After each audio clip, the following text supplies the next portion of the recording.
IBNXradio.com. IBNXradio.com. IBNXradio.com.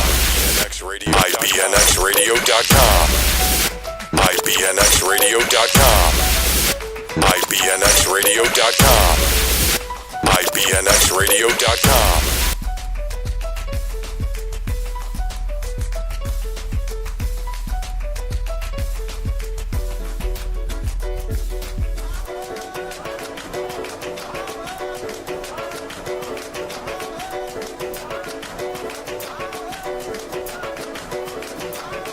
All right, everybody. Welcome to this Friday edition of the Leadership. Stop looking at me, Simone. I know it's Friday. This Friday is only I remember because of the guests. Welcome to this Friday edition of the Leadership Blend with your host Ricardo Rice and my correspondent Simone Cherie. All right, so today is a lovely Friday show, and can you believe it's one more day until December? I know. 2018's over. All right, so for all those that did not know, I have made a wish list, and I will be unveiling that wish list on my Facebook page in the next 2 days. Now, everybody don't have to buy all the gifts at once, but every gift that you get will make my life brighter. And that should be a good enough reason for you to go get everything that's coming on my wish list. But, in good news, you can hear me say this all day because I've been yelled at about I need to make sure I pound this in everybody's head. On Monday, my TV show, the Leadership Blend TV version, debuts on the Now Network at 3:30. Thank you. So it's going to be just me. You know, I'm leaving the correspondence here to watch the house. Daddy going out to get the big field. So they're going to stay here and watch the house. Also next week, Simone is being moved up to senior correspondent. So she'll be sitting in my chair on Monday. Yes. And I'm going to be on the other side because we can get her groomed and ready. So she can be the gatekeeper at the house while Big Daddy out getting this big contract. So yes, on Monday, the Leadership Blend is now a TV show as well on the Now Network. It's on 11 different channels in 11 different states. You can stream it on the nownetwork.org. You can download it on your Roku or your Cloud TV. Look, you're going to hear me and you're going to see me. And you're going to love me because it's thebomb.com. Throw in that last part. In the studio today, I see Simone is on shade throwing today. It's okay. She's like that for the last couple of days. It's okay. She's been hanging around me a little too long. It's all right. All right, so in the studio today, we have two of my favorite people. I mean favorite people. Now, look, there's not very many people that I would call a mentor or people that have looked out for me in my lifespan. But this woman right here, and if you listen to my show since I started, you've heard her voice before because she was on my Love 860 show, her and Dr. Katrina Mallory, who I need to get back on the show. Dr. Wheat is here on today, so we're so happy to have Dr. Wheat in the building on today. Yeah. Say hello to the people. Hello, everybody. See, y'all recognize that voice. It's all good. Dr. Wheat, oh, man. Actually, my other guest can share in this because she looked out for both of us. Like, she was our guardian angel while we was working on our doctors, which I didn't finish. But the other doctor did. It's okay. Lord. I threw that shade before they could get me. So I threw that before they could get me because they won't get me. So I threw that shade before they could.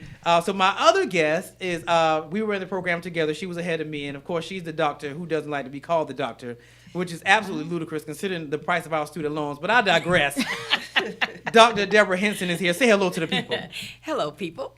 Can I share their bios? Like, they have so many acronyms between the two of them. Sure. There's so many letters. Okay, so Dr. Nadine Wheat is the academic director of a master's program and undergraduate business program at the Union Institute and University in Cincinnati. Dr. Wheat has over 20 years of management experience working for a Fortune 500 company, holds an MBA in management and accounting, and a PhD in industrial organizational psychology. Dr. Debra Hinton holds a PhD in organizational leadership and is a senior VP at the Jones Worley Firm, which is here in Atlanta, a successful leader in government and in the private sector, and has helped women-owned companies secure millions of dollars in business contracts. They've both authored and published a 5-star rated book, 5 stars on Amazon, called She Crabs in a Barrel. I just could not believe how many degrees were between the two of them. And I just really wanted a chance to say it to see if I could get it all. I mean, at this point, you see everybody's been on the show is typically a friend of mine, or they're in my Rolodex. At this point, are you really surprised with the people I rock with? Like, I'm not going to answer that question. Rude, and I feel like you should know better by now. Like I don't roll with Johnny Come Lately. I roll with top notch people. Thank you. Which she must be really impressed because she's never read anybody's bio. Really? Normally they read Which their is own. worthwhile. Yeah, she must really be impressed to read y'all bios. Thank you. All right, so today's show, we're looking at women in business and the disconnect. I have been amazed to discover that women because from the man point of view, women stick together more than men do. So y'all can take down the world. So to discover that glass ceilings and women, being a little catty and jealous in the workplace is still around and apparently prevalent was amazing to me. So I was like, who can I get to talk about this phenomenon? And lo and behold, the book showed up at my front door, which better be in the studio today and be signed before they leave, called She Crabs in a Barrel. And I was like, there we go. So I'm going to let them, she read y'all bios, but y'all can share what y'all want to share. We can share what Yeah, y'all can share what y'all want to share, about y'all experience, who y'all are, so that people will know. So whoever want to go first, go first. Go ahead, Deb. Okay. I should know you. So you will find out that I'm the noisy one of the two of us. Yes, God, it's never a dull moment with Deb's around. Never dull moment. But the concept of the book came while I was writing my dissertation. Actually, it was 7 women that Dr. Wheat was pushing. Dr. Wheat, by the way, was she was the dean of the College of Business while Ricardo and I were in school. And there were 7 women sitting around the table, and we were laughing and talking, and she was like, finish, let's go, finish. We would hide from her library to we would go around, and she would find us, right? So anyway, we were all sitting down, and we were laughing and talking, and one said to the other, I can't believe that we all get along. And I turned around and said, I know, we're like crabs in a barrel, right? Women are like crabs in a barrel. And I said, we should write a book after we finish. And we started, but we really couldn't get it together. So fast forward a couple years, was talking to Dr. Wheat, Nadine, because she hates that I call her Dr. Wheat. I can't call her Nadine. She's an R.B. I'm sorry, I can't do it. I'm almost 40, but I just feel like a kid when I know, right? Because we held her in that esteem, like we were in the program under her tutelage. So to call her Nadine, I know, right? No. You don't have to say it like that. It's Nadine. I was gonna say you don't have to say it like No, you're talking down it's to weird. her. Like we will call you Dr. Weed I know, for right? years. I'm not about to start calling you Nadine. Like, I know, who does right? that? No. So anyway, she said, you should do it. Come on, I'll help you. I said, you're going to do it? She said, yes. And we started writing, and off we went to talk about experiences, because we started talking to each other, and we had some of the same experiences because she was in Verizon for years. And so the book has real life stories, and then we give you some concept. We give you some stuff behind it. So that's how we started. That's really how we got to She Curves in book 1. This It's book 1. Wait. Yes, this is book 1. Excuse This is me. a series. As we were writing this, we decided we were writing it, and we were like, well, we're telling them about it. Are we going to give answers to it? And we said, well, we need to save that for the next book. Yeah. So it's actually a series. This is book 1 of 3. Mm-hmm. Oh, So the second one, which we're beginning, is going to be on solutions to some of the things that we spoke about with a little addition. And then the third one is going to be Excuse me. He crabs. he crabs in the barrel. Yes. It's important. Wait. We'll be Was that an invitation for me to come and be in that? While y'all Look at that. Absolutely. See? Was that an invitation for me to Yes, come in? absolutely. Look at that. Because I'm about that life. I mean, Yes, we can. You see? we're going to be talking because, of course, we can't write from a man's perspective. That's So, right. yes, we're going to be interviewing and speaking with men and getting their stories about the barrel. Yeah. Wow. What they deal with in business. And the other thing we discovered is we said women in business because we had to choose a place, but it is in any. It Any could be in media. Same problems. Just a different And industry. It's interesting because I believe Michelle Obama is getting ready to do a television show next week. It's going to play, and I think it's 1,000 words with Michelle Obama. But if you listen to the advertisement, she says something really quick about women getting along and not competing with each other, helping each other. Yeah. So it's everywhere. It's not just in business. It really is everywhere. I mean, you can find it, the women that work in the grocery store, they'll be upset because another woman got promoted over them. It's not just business. It could be church. Yes. It could And be, actually, that's all I'll get arrested because I had the ladies here. I think it was Tisa Ashley and First Lady Moss when I was at Love 860, and they actually talked about the glass ceiling in church. I was like, wait, Jesus loves everybody, so how is there a glass ceiling in church? I was Yeah. that's a whole surprised. other subject. Clearly, I That's a whole- digress. That's Yeah. a whole nother subject. Yeah. And the competition and the she crabs in a barrel that happens there. I have experiences with that in the church. So it happens. Yeah. Can It I really ask does. about, and I'm sure it's in the book, about where this starts? Like, is this a straight out of college or straight into your first entry level job that you see women behaving this way? Is it years later, years in, as women become leaders wherever they are? Is there a stage? I mean, Or honestly, where do you think the source is? it starts in the playground with little girls. If you really, really look at it, that mean girl syndrome, that's where it starts, that competition. My hair is longer than yours. You have braids, I don't. You know, you're skinny, I'm fat. You're dark, I'm light. It starts at a young age. Yeah. It really does. It doesn't even mean college. That competition or that pulling each other down starts when girls are playing sports. You're better than I. Or you're playing sports, you're a tomboy, Yeah. you're gay, you know, you can't be straight. They pick at you to make you feel guilty about what you're doing. I experienced that growing up because I loved sports, but then I was always the tomboy or there was something wrong. So it made me pull back because I didn't want to be labeled in that because I happened to be good or better than some boys at some things. You know, that was a problem. So gotcha. it's something that can start. We talk about business, of course, but if you research it, it goes back to little girls in the playground. Right. Yeah. So I want to start by reading your story. This is the beginning story in the book, all right, to give you a concept of where we went and where we went from, if I may. No, knock stuff up. Just make sure y'all talk in the microphone. I'm sorry. A group of she crabs saw fresh meat, shrimp, to feast upon. They were so busy eating that they didn't notice that they had been lured into a trap, a net. However, they all recognized that they were being pulled out of the water one by one and thrown into a barrel by a fisherman. The fisherman removed them from the net and placed them in a kettle on top of a stove. As he turned on the fire to cook them, an exceptionally smart she crab began to crawl toward the top. As she was just about short of arriving to the top, a second she crab pulled her back down. At that moment, the fisherman put a lid on top of the kettle. The first she crab, who had almost made it to the top, turned around and asked, which one of the other she crabs pulled her back down?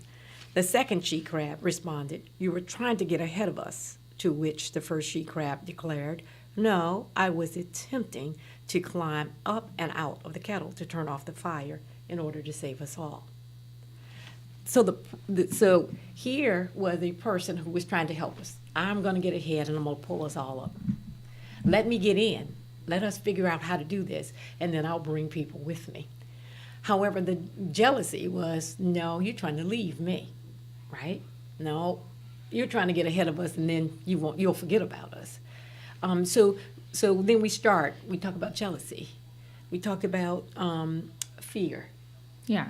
We talked about being threatened. Can you give examples about what that would be like in a workplace situation, even just for the illustration of what we're talking about here, about pulling someone back? Mm-hmm. Does that look like not recommending someone? Yeah. Does that look like? So actually, I'm gonna let Dr. Wheat, because Okay. was it threatened? Yours was threatened or fear, but No. your story in particular. I think it's fear. Yeah. No, trust. Trust. It was Trust. trust. We have a It's trust on it. Mhm. So I have a story of, I was in business. I was going for a promotion. Did not want to stay in the actual place where I was. I wanted to stay in the same company, but I wanted to move into a different organization within the company. And went on the interview, basically was told, got the interview, went back to my manager and say, hey, listen, I just had the interview with this department. They love me. They're going to take me. And she said, great. As soon as they call, I'll, give them my recommendation. I went on vacation for 3 weeks, came back, and all of a sudden the position was filled by somebody else. When I did that, it was like, wow, they told me I had this. This was my position, because in actuality, it was a company that I was already supporting. I was just going to now be on the other side, Okay. instead of just supporting them from where I was. And so I let it go. And I found out later through a mutual friend that what my manager had done was call them and say, listen, instead of you taking her and putting her on your account, we'll keep her here, promote her in place, and put her on your account. I didn't want to be promoted in place because being promoted there was a dead end. There was no place to go afterwards. But basically, I trusted her to do the right thing, but she did not. She did it for her benefit. You Wow. know, she held me back. Wow. It's so weird because that person would be, I guess, in so many ways, technically in a position to which why would there appear to be competition if you're going this way? It's not that it seems totally lateral, but it definitely doesn't seem competing because we're talking about the same company. Right. It was in the same company, but what was happening was instead of me being I was in a customer service role at the time, so instead of me being supportive to that, where I was working, I would now be on the sales side and somebody would be supporting me. However, she wanted to promote me within place and keep me there. And why did she want to promote? And why did she want to keep you because there? she didn't want to lose me. Yeah. So she didn't want to lose me, but she was willing to hold me back because she was afraid of losing me. Ugh. Yeah. So that one's one of trust. We have one of fear. Fear. So I am fearful that you just came. You just got here. You're about to take over Ricardo's chair, right? Let's say it was you and I. You're about to take over his chair. So you are now going to be on the radio. You're going to be, oh, wait, hold it. But I've been here. Ricardo, I don't understand why it's not me. She just got here. How could she be that good? Could you be that good? So one of my stories is I once drove to work and sat in the car for 45 minutes because I didn't want to go in. Because there was this one woman inside that made my life miserable. Every chance she got. None of my work was good. If I turned in a report, something was wrong with it. And she pointed it out in front of everybody all the time. So it was 45 minutes before I realized that I had not gone in and finally climbed out the car to go in. Because I found out from our boss, because she went to her boss and said, I will not work with her under any circumstances. Oh, wow.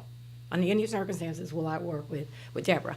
And so I found out from him, what she didn't know, he was my mentor. We hadn't told anybody that. Okay. So when he sat down to talk to me about why would this person come to a boss and say, I'm not, and both of us reported to him. And so I had to say, she was the only one at the top at the time. And here I come. And within 2.5 years, I had climbed the corporate ladder, if you will. And here I come. I couldn't have been that good. My work could not have been that good. And so every time she chipped away at it. But because she had gone to him first, he understood what was going on, and we were able to get around it. Right? I would say you were fortunate because he knew Yes. what the game was. So Yes. he knew what the game plan was. Yeah. So how can you draw into those situations and where, okay, you are both the subject of those situations, but how would that person have responded if there was a male there? Would they have been more, do you think they would have been more accommodating or less? So one of the things that I learned actually from Dr. Wheat was, it was great. Men are more overt and women are covert. So what do we mean? Men will tell you, I'm after your job. Like, they're competitive. I want you to know that I'm coming for you, right? Facts. They just tell you. Okay. They've been competitive since they were small, right? I have a son. Since 3 years old, he's been in soccer. Right? Competitive. We put them in that situation. Women have not been. They're more covert. In other words, they hide it. Well, let's go to lunch. I'm just finding out information. They can be sneaky. Women will be sneaky. They will pretend, unfortunately, to be your advocate and to be your friend. There are stories, and we've heard stories now of women that are in business that have shared plans with another woman. And then that woman took those plans like they were hers and went in, or ideas, and went into the meeting and presented them like they were hers. I'm telling you what I'm thinking, and you're like, oh yeah, that's a good idea. That's a great I'm idea. going to take that, and I'm going to present it. But I was sharing that with you, and those are the types of things that women, unfortunately, we've experienced that they will do. Right. Now again, and we always say at the beginning, we're not painting all women Yeah, with this yeah. broad stroke. Right. We really Yeah. aren't. But our experience is The status told us, quo, yeah. yeah. And the stories we've gotten from about 30-something women that we have interviewed Yeah. are almost the same. It's scary, actually. There's another chapter in the book, and I All right, well, hold on. Okay. All right, so on that note, we're going to take our first break, and when we come back, we're going to have more with Dr. Wheat and Dr. Henson on the Leadership Blend with their host, Ricardo D. Rice.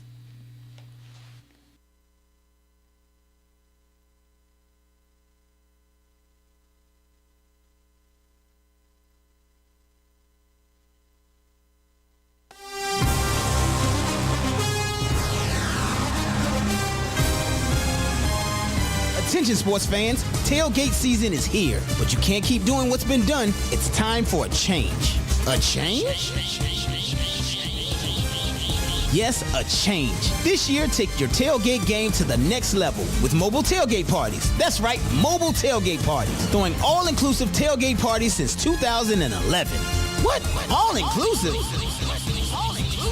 Yes, all-inclusive. Rent the ultimate tailgate party trailer for the day or the weekend. We'll even travel out of town to do your party. Throwing the best party couldn't get any easier. Our fleet of trailers range in size and price from economy to deluxe. Each trailer comes equipped with a large screen TV, coolers, audio connections for music and amplified sound, satellites to broadcast your game, a grill, and the ladies' favorite part, a private bathroom.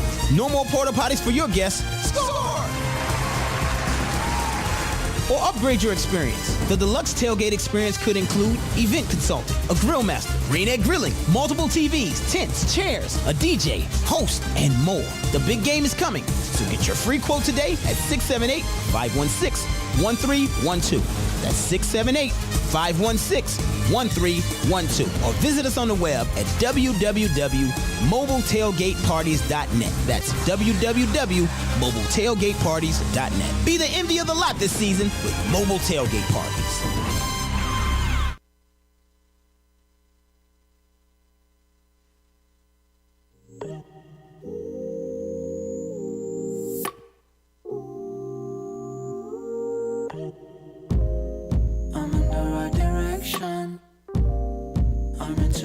Ocean, traveling in slow motion, paddling with no question, early morning with the sun, not yet burning, innocent.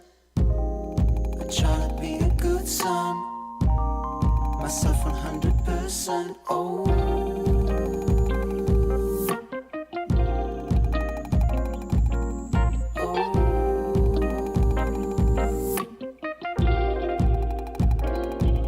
I feel it inside. I wanna reach that. It's somewhere inside. I wish I reached that.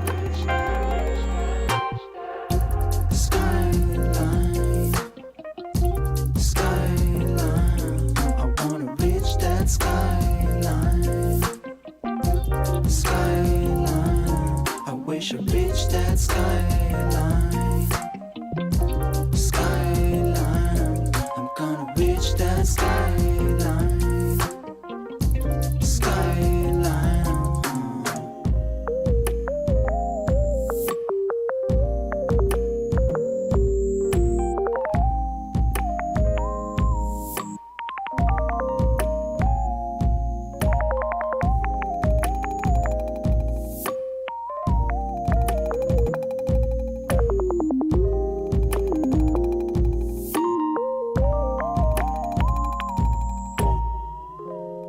Endless troubles to go through. They are strewn in the city. Daily struggle to be true. Betrayed authenticity.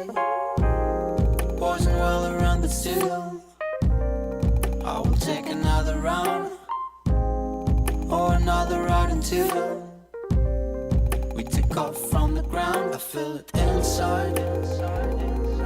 I wanna reach that. It's somewhere inside. I wish I reached that. Reach that skyline. Skyline. I wanna reach that skyline. Skyline. I wish I reached that skyline. Skyline. I wanna reach that skyline.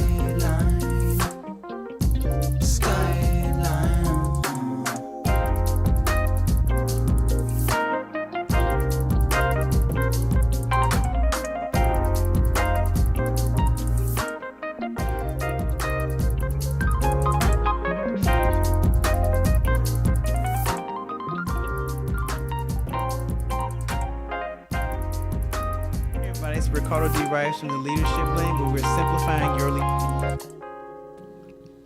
All right, everybody, welcome back to this Friday edition of the Leadership Blend with your host, Ricardo D. Rice, and my correspondent, Simone Sherry. and my very special guest. Dr. Debra Henson.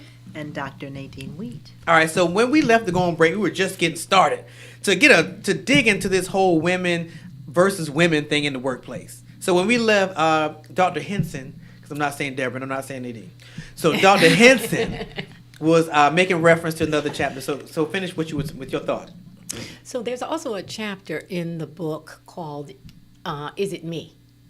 And so what I was doing was, I always say, what's the common denominator? If everywhere you go, women against you, somebody's against you, everywhere you go, what's the common denominator? And then I break down what that looks like. Is it me? So everywhere I go, and where I come in like gang banging, I'm this, I'm that, I'm bad. Is it me? Is it something that I'm doing that turns everybody else off? And to peel that back and take a look at yourself and how you are dealing with everybody when you come into the workplace. So it was one of the things that I was going to talk about next.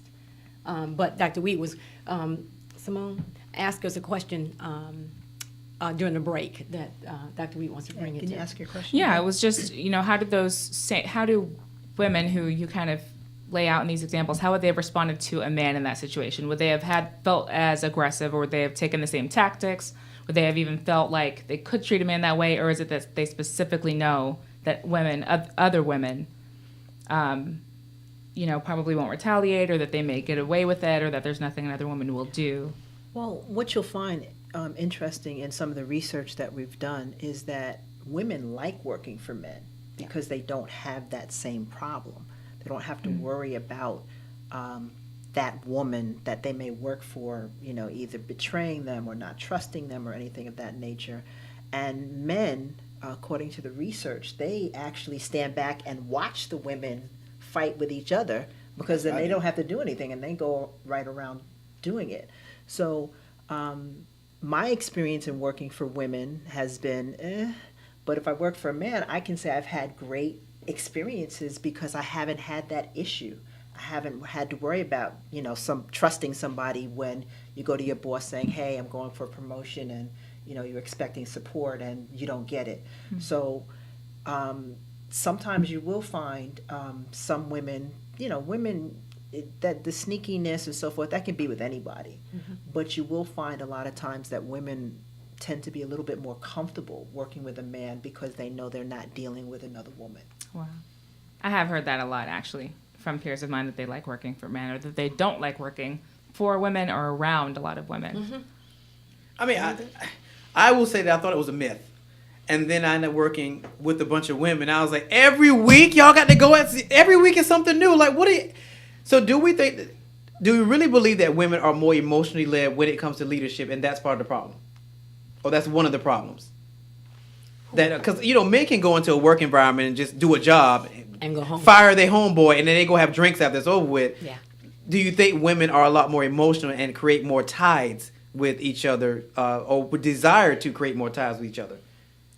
I think that's part of it, but you will find that most women that get into leadership positions, or some women that get into leadership positions, try to act like a man. They try to, be hard and tough like a man and not just be who they are, because they feel they need to in order to stay in that position and to go higher. So I think it might be a little bit of a combination. Yes, they are emotional. They might be more emotional. They could be more emotional. It really depends on the woman. But you will also find that in leadership, a lot of times women get, they act like a man. They try to act like a man in a leadership position. Yeah, but do you think that's... Okay, so we're fast forwarding and we're in 2018, so we swear that times have changed dramatically. In certain things it has, in certain things it has not. So in the old days, it was necessary for a woman to be as tough as a man to be effective.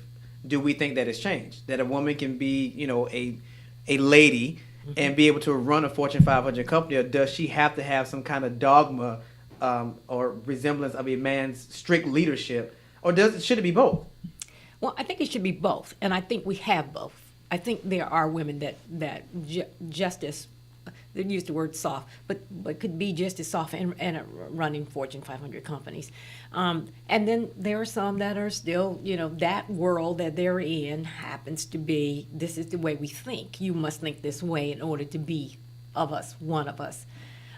So I think we see both today in 2018. I agree with that, definitely. So if we were to segue to corporate America, do we think that a woman can be a lady and climb the ranks of corporate America? Or will she definitely have to be able to maintain that balance? Because I've had men and women managers, and I'm actually the opposite. I prefer working for a woman, but now that I'm getting older, I'm like, now I think I know why I like working for a woman. It's even with churches, because we've talked about this, I prefer a female pastor. And it was like, why is that? Because when it comes to transformational leadership, women are more nurturing, they're more cultivating, and I found that with female pastors that they would take the time to be like, I think you're trying to do this, but you shouldn't be doing that, you should be doing this. But you're a man reporting to a woman. It's different for a woman reporting to a woman. How so?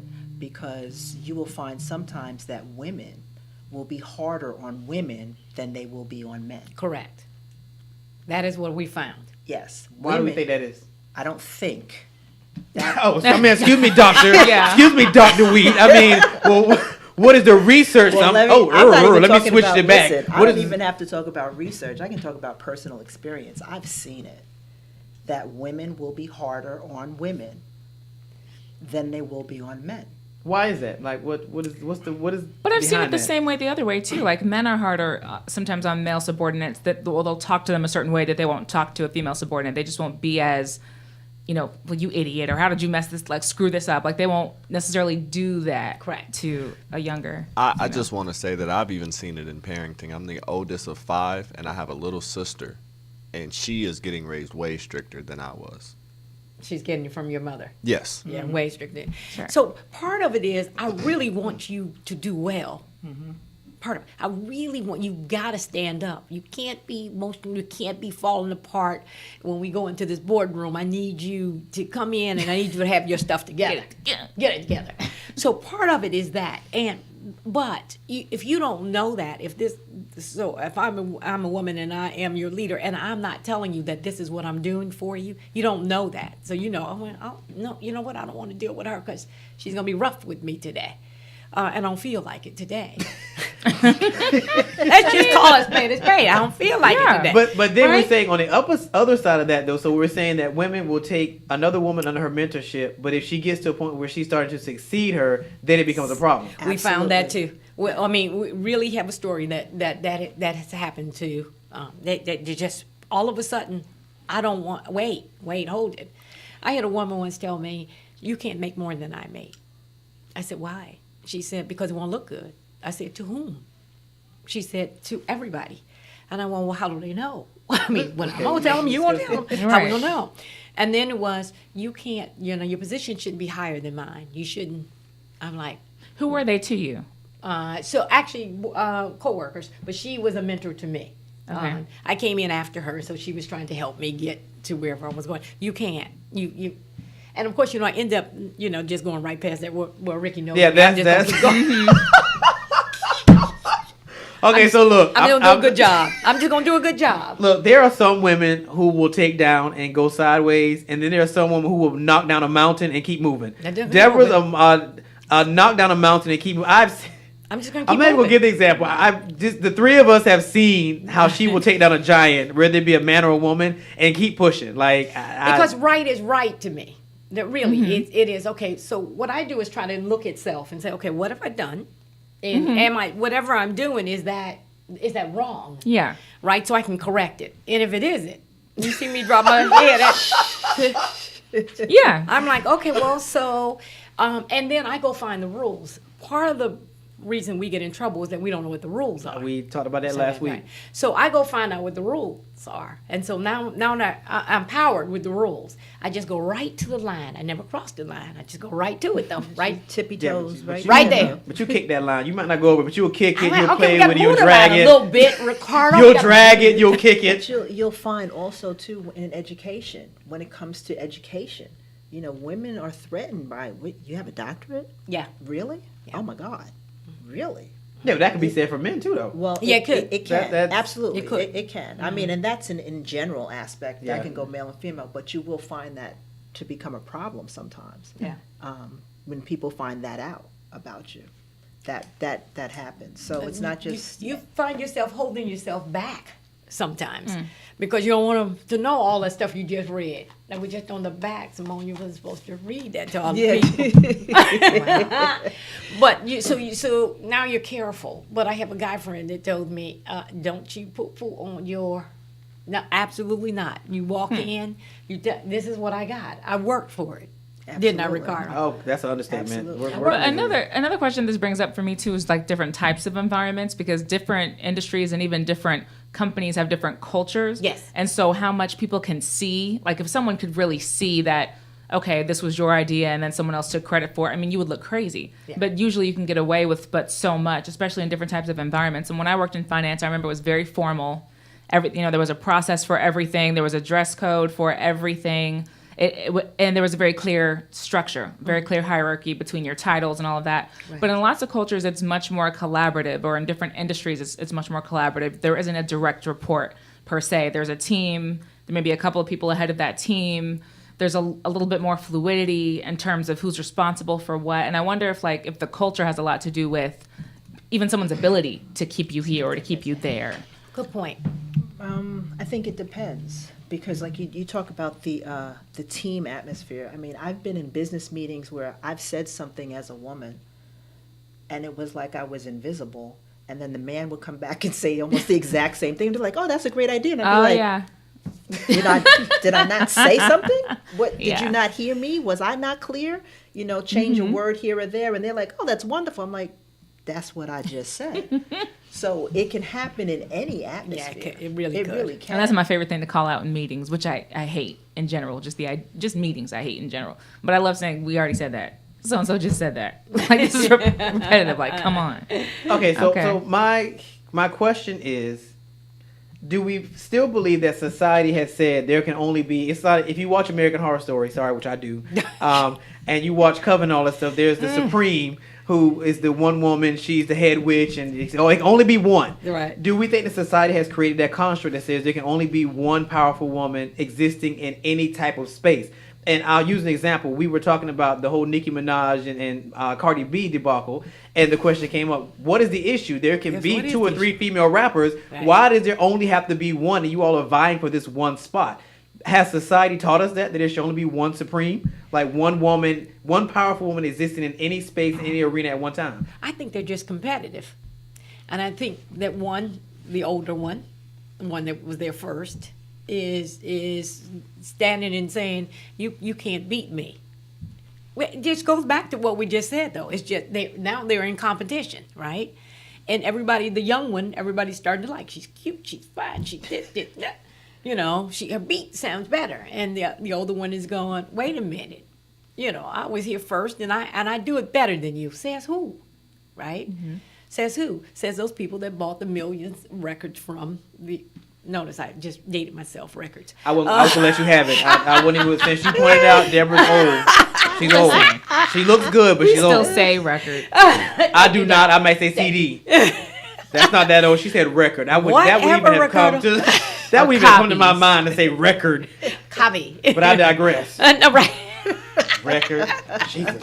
I got me before you got me. Actually, I was gonna let it go. You're gonna let me have it. I was gonna let you have that one. Look, A lot of people blame males for that. Like they turn it back on the patriarchy. This idea that, okay, well, there's only 1 or 2 of us because only so many of us are accepted or allowed in this space, and so that's why we have to be like this. Is because the patriarchy is this overarching umbrella that we can't penetrate.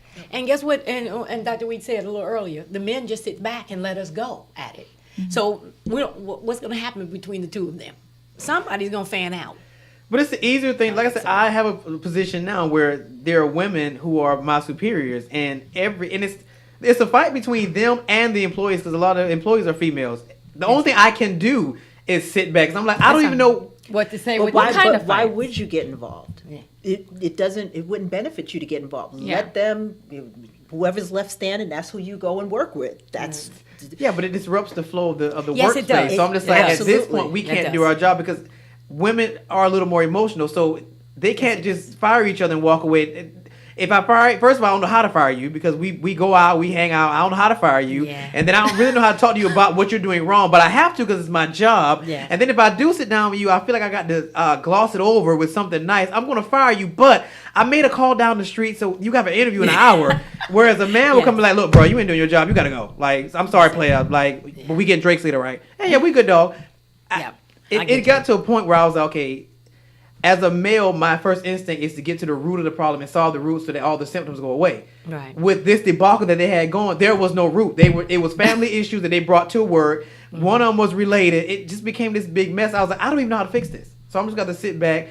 Ultimately, I did have to get involved because it just wouldn't stop. It kept going and kept going and kept going. And I was like, okay, look. And that happens sometimes too. We all have to have a come to Jesus moment or I'm going to bust a cap on everybody. So let's figure this out today because I can't do this for another 2 weeks. Like, it just... Yeah. But again, it's like you said, it's that woman, that competition between women. You still sat back for a while before you stepped in. You didn't jump in immediately and try to stop it. I started to sell tickets because I thought it was going to turn into a brawl. But see, and that's what happens in business, though. Just imagine, now that happened, and like you said, that was family issues, but that happens in business. The men, like you have men and women both going for the same job. But if there's more than one woman going for that job, well, he'll just let the women, they'll take each other out, and then I can just scoot on in and keep on moving, and that's what happens. I don't want to give men credit for being such great communicators. I don't think men in general are great communicators and that they're always being very clear about what the problem. I think the whole thing with this is that people just don't feel comfortable saying what the problem is. Like, even if there's a woman who is intimidated by another woman or threatened by this or that or concerned about someone being paid more, whatever the root of it is, that's usually what has to be kept secret for whatever reason. People don't want to share the why or what the problem is. Right. And there's a lot of people who are just conflict avoidant. Like, there are a lot of men who are conflict avoidant. They may take an action, but they won't explain that action. Like, they're not necessarily clear. So there are definitely people who I think can be in the dark, even if you've got someone who's direct enough to say, listen, this isn't working out, you're gone. They're not always still very clear, even during the process, about what's going on or what can be fixed. Especially if you're someone who has an attitude of I'm just going to handle it, like I'm just going to do what I got to do, then that still means someone's not getting mentored or not getting trained or not getting better because they're just going to continue to, you know what I mean? So I also think it's a question of really good communication and not just, taking an action and jumping in, but also that there's a lot of people who are conflict avoidant and that's kind of their way of dealing with someone.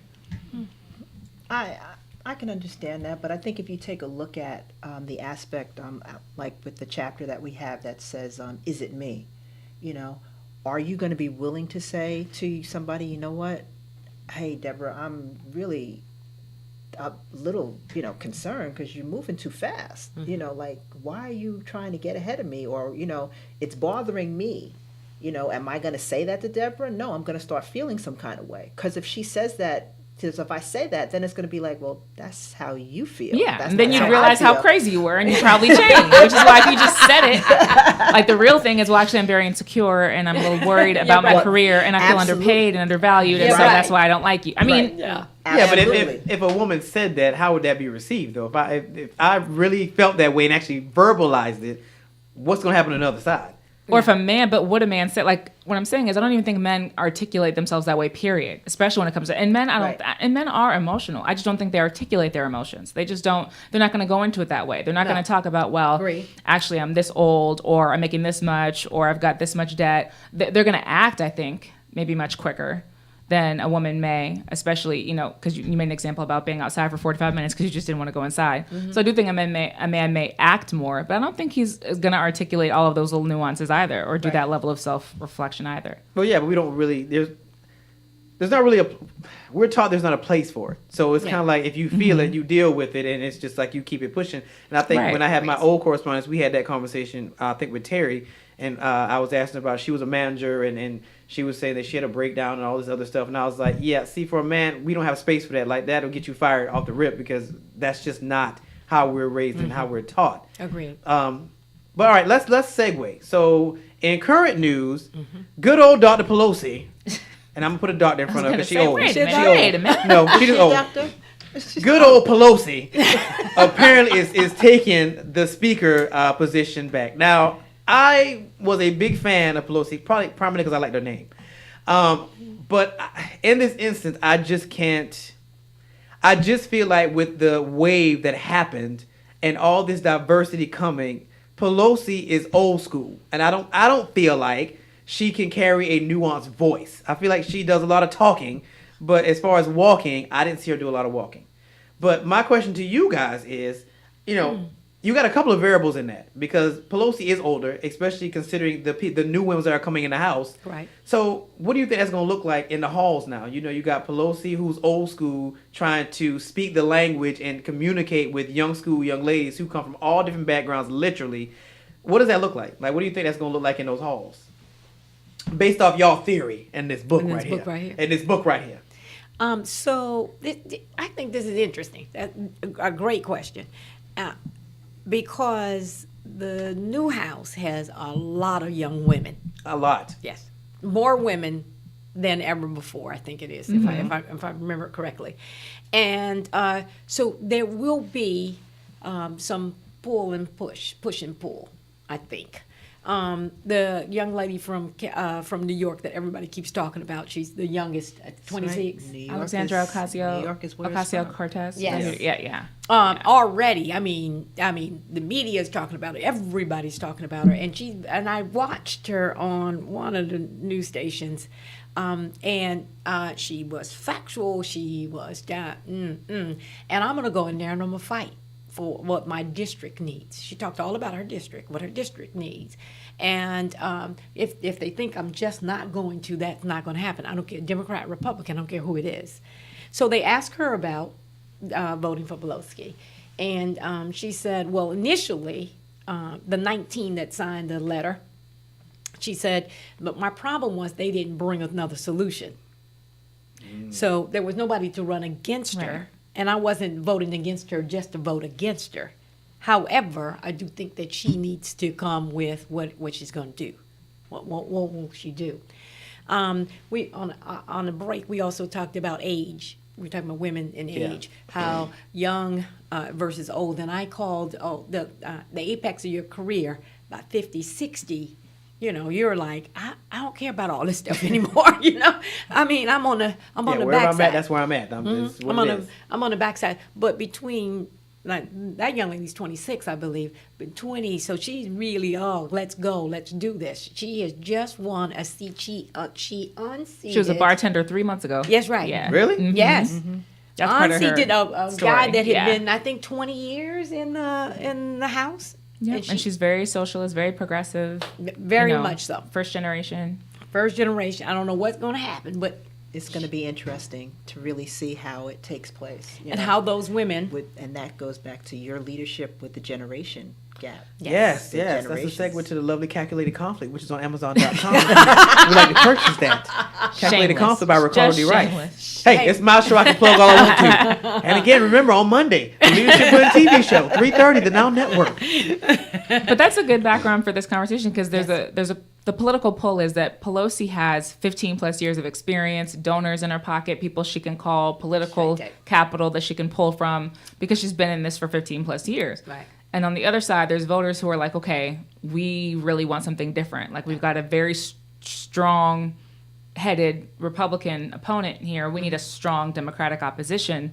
So they've got a lot of progressives and a lot of, young people who identify as socialists. So Democrats never called themselves socialists, as vehemently as they do now. Right. So now they're like, okay, well, how do you explain to the voters that you got one of the same in a year or in 2 years? Like, we know politically why this may be helpful, but it doesn't look right. Like, the whole campaign was, we're going to be different, we're going to shake things up. So if you keep Pelosi, Democrats kind of look like they're talking, but they're, like you said, they're talking, but they're not walking. That's right. So, what's interesting to me, if she is Pelosi, it's really, really good, really.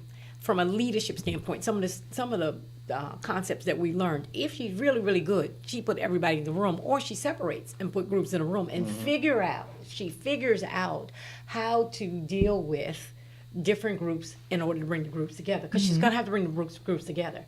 In the meantime, the guy at the top is still going to be throwing darts every day. Right. So you're not going to have time. It's not going to exactly. be a long length of time for you to get your leadership style in a room to say, okay, look, I understand that I'm old. That would be a nice way to start the conversation.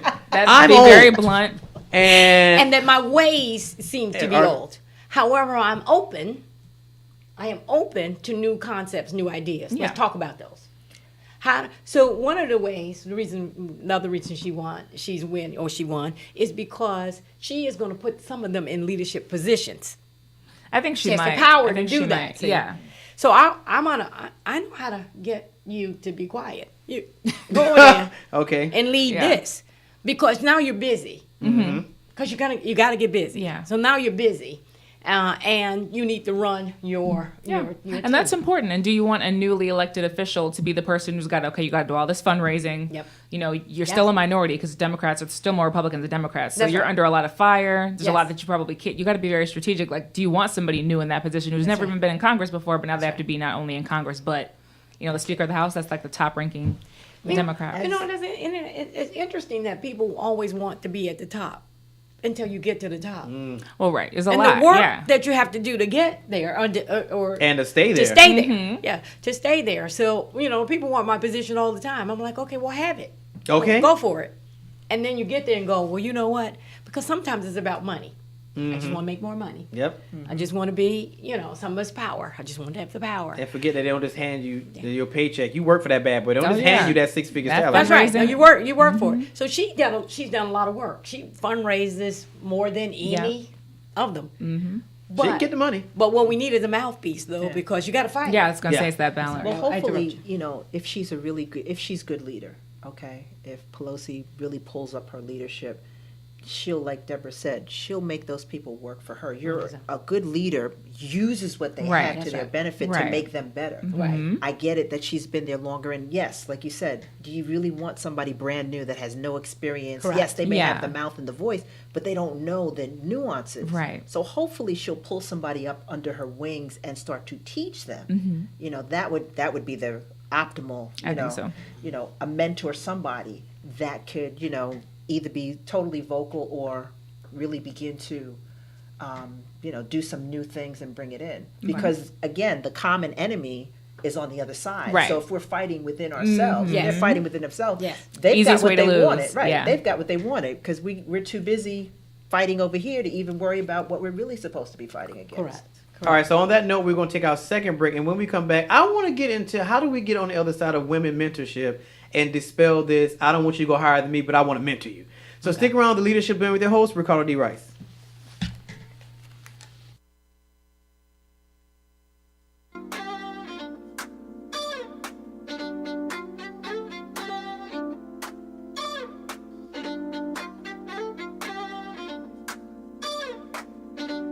I want to stay south of the river with the chains and the gold. We could be out here together, but you have places to go. Watching the sunshine lace the gray. I don't know why you wouldn't stay. You should come south of the river where the loving is gold.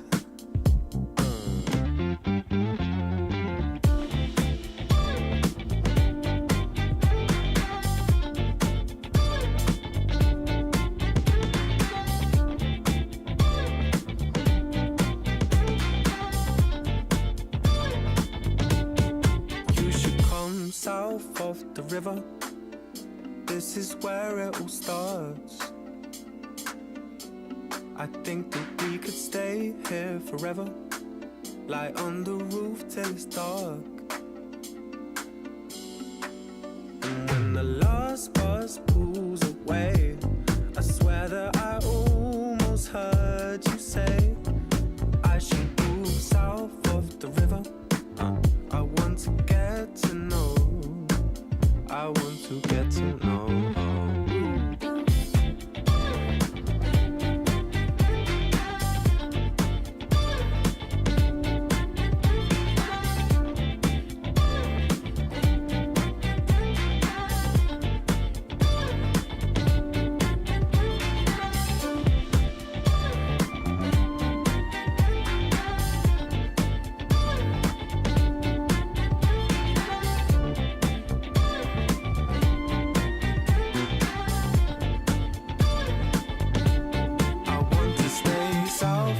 the river.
Hey everybody, it's Ricardo D. Rice from the Leadership Blend, and you're listening to the Morning Coffee Swig on IBNX Radio.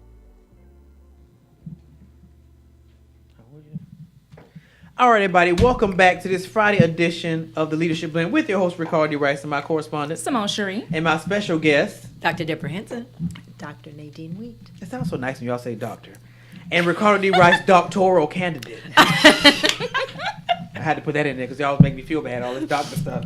I'm not finished, but I'm in dissertation. Well, was. So, doctoral candidate. It will not be ABD, which we discussed before the show started. Right. Shouts out to all those willing to use that title. I'm not one of those people. All right. So, when we left to go on break, we looked at Speaker Pelosi and what she's going to be up against with a house full of women. And let's go beyond that because we're talking about different ages, different ethnicities, different demographics. I mean, you have everything from LGBT to Muslim to African American to Caucasian. It's like a whole rainbow coalition, that bad boy. So, but I digress. All right, so in the beginning, the first half of the show, we were talking about mentorship, woman to woman. And the issue seemed to be that, hey, I feel obligated to take you under my wing and make you the best that you can be. But the caveat is you can't be better than me. So how do we get around it? Or actually, what's at the core of that? Why would you even take the time to nurture and cultivate somebody and then max them out when it comes to where you at? Isn't that the goal of a mentorship program? That's a good point. So I'm going to use my example of one of the women that wanted to mentor me. Notice I said wanted to mentor me. I was going to let that ride. Past tense. Because I don't really think you mentored. You showed me how to do a few things. And I got to ask you questions about certain things. But at the point when you told me you can't make more money than I did. So she verbalized that, or? Mm-hmm. At the point you told me, now you don't want to climb up the corporate ladder too fast. You lost me at that point. So truly, I said, okay, well, because I'm a why person. Well, why not? Why? Because the why could have been because if you go too fast, they won't at the top. They won't value you or your opinion or something. But the why wasn't that. It was just that I couldn't get ahead of her.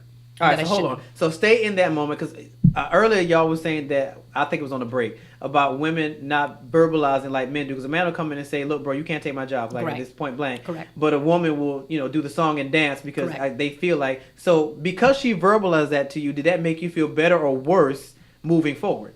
Or how did it make you feel actually? Like, what were your thoughts when she said it? Well, because I'm a why person, why not? The why wasn't good enough for me. So I looked at the position and said, is this a position that I want? And if so, I'm going to go for it, right? I'm going to ask her questions when I can ask her questions that will be helpful. Because then I start thinking, well, now you're not going to tell me all the answers because you don't want me to go ahead of you. Oh, yeah. So Again, you know I'm a researcher. You know I'm By gonna look nature, some yes, stuff. go. By nature, I'm gonna look By stuff nature, up. I'm yes. gonna go find out. I'm gonna ask someone else the question or for an answer for something, and I'm gonna figure it out. I end up, of course, getting promoted, going ahead, I'm not surprised. making more money, and I'm still friends with that person. That was today. my next question. I am. What I did was, though, I cultivated that relationship differently. Elaborate. So I made that relationship more of a friendship than a mentorship, Why? Can I ask why? because she wasn't really helping me get anywhere, right? So where was anywhere? Well, I'm in the business, so the only place I could be going was up. Should be learning the job, learning the most I can, and then moving up. But why do you want a friend like that? She was a good person, So but not in business. Well, okay, so let's get into terms. What is she a friend or is she an associate? Because an associate is somebody you can say hey and bye to. We may go for a drink occasionally, but if I was Right. down on my deathbed, don't call her. Like that's a friend is somebody. If I'm on my deathbed, look, don't call A them. friend. Call this person. Yeah. An associate be like, look, we go have drinks, but that's it. We Yeah. ain't going. No, we're not coming And to a the house. mentor and a supervisor is different. Like Yeah, somebody who absolutely has right. to help you is not a mentor. You That's know what I mean? correct. They're just That like is somebody correct. like, okay, I got to help you learn this. I made the person a friend. So you would call her on your deathbed? Now I don't. Yeah, I would. Now I don't God see gonna her. bless. I don't see her. You're a metal, honey. God gonna bless You're you. a Yeah, I'm metal. gonna be blessed. Say the cross. Actually, but I don't call for advice. Well, Oh, okay. You see what I mean? I don't call for, I really need to know how to do something or about something. That's not what I call for. Now, I don't talk to the person for a year at a time, but I can pick up the phone and call if I wanted to. So, but that was my way of slowly getting out the the mentorship. mentorship aspect. And guess who ended up being my mentor? A man. That's a whole nother topic we get into. Yeah. But Okay. You mentioned something about mentoring and why would a woman mentor you and take you to, because sometimes they don't really know your full potential. That's a good point. They really don't know your full potential, and then when they see it, they be like, oh shoot, Yeah. what did I do? I've opened up. They don't realize, they figure they're going to mentor you because Yeah, sometimes there they you go. underestimate you. Yeah. You Yes, okay, yeah. yeah, they're going to be my, they're going to be my little Yeah, yeah. sidekick. puppy in the bag, little puppy in the bag.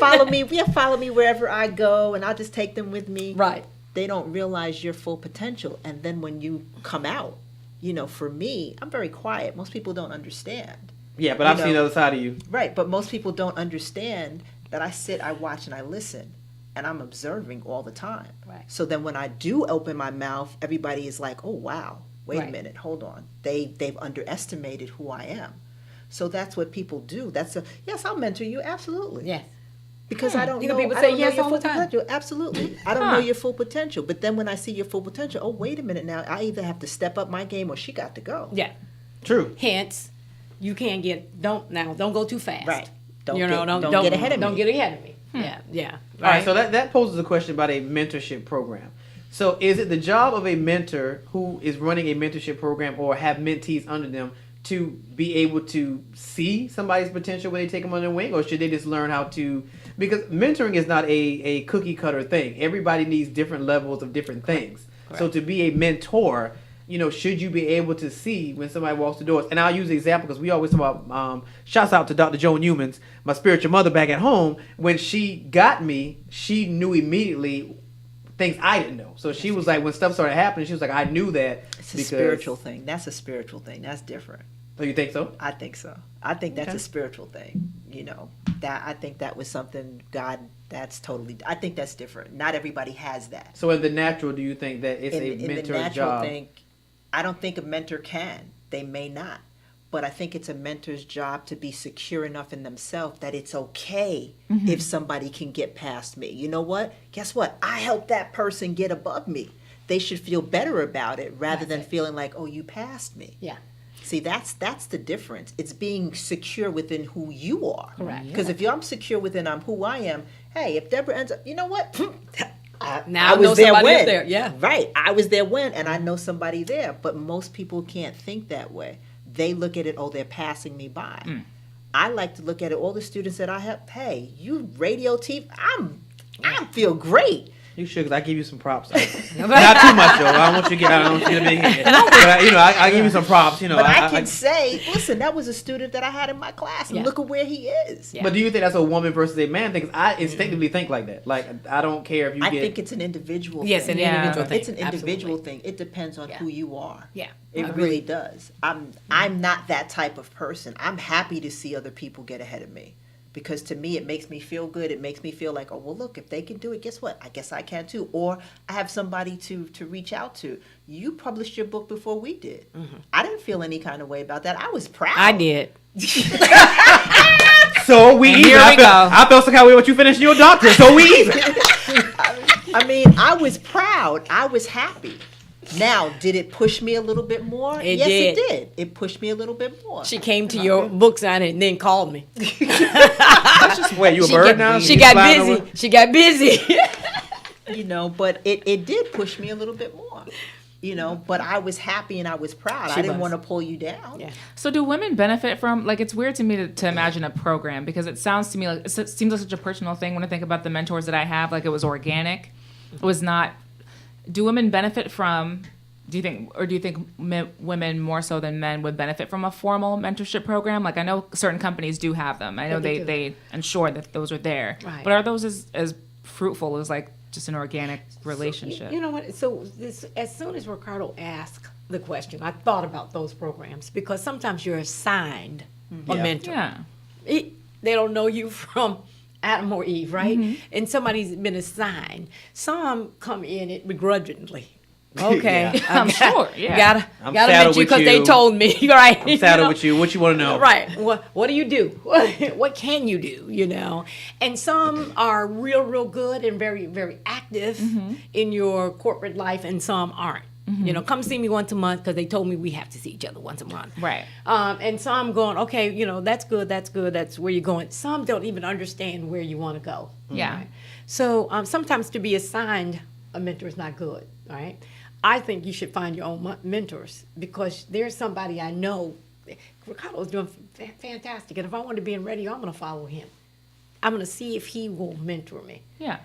Or she will mentor me. And get the most you can out of it. I think some mentees think that the mentor should do a whole lot for them. that it's not Right. Right. So there's that too.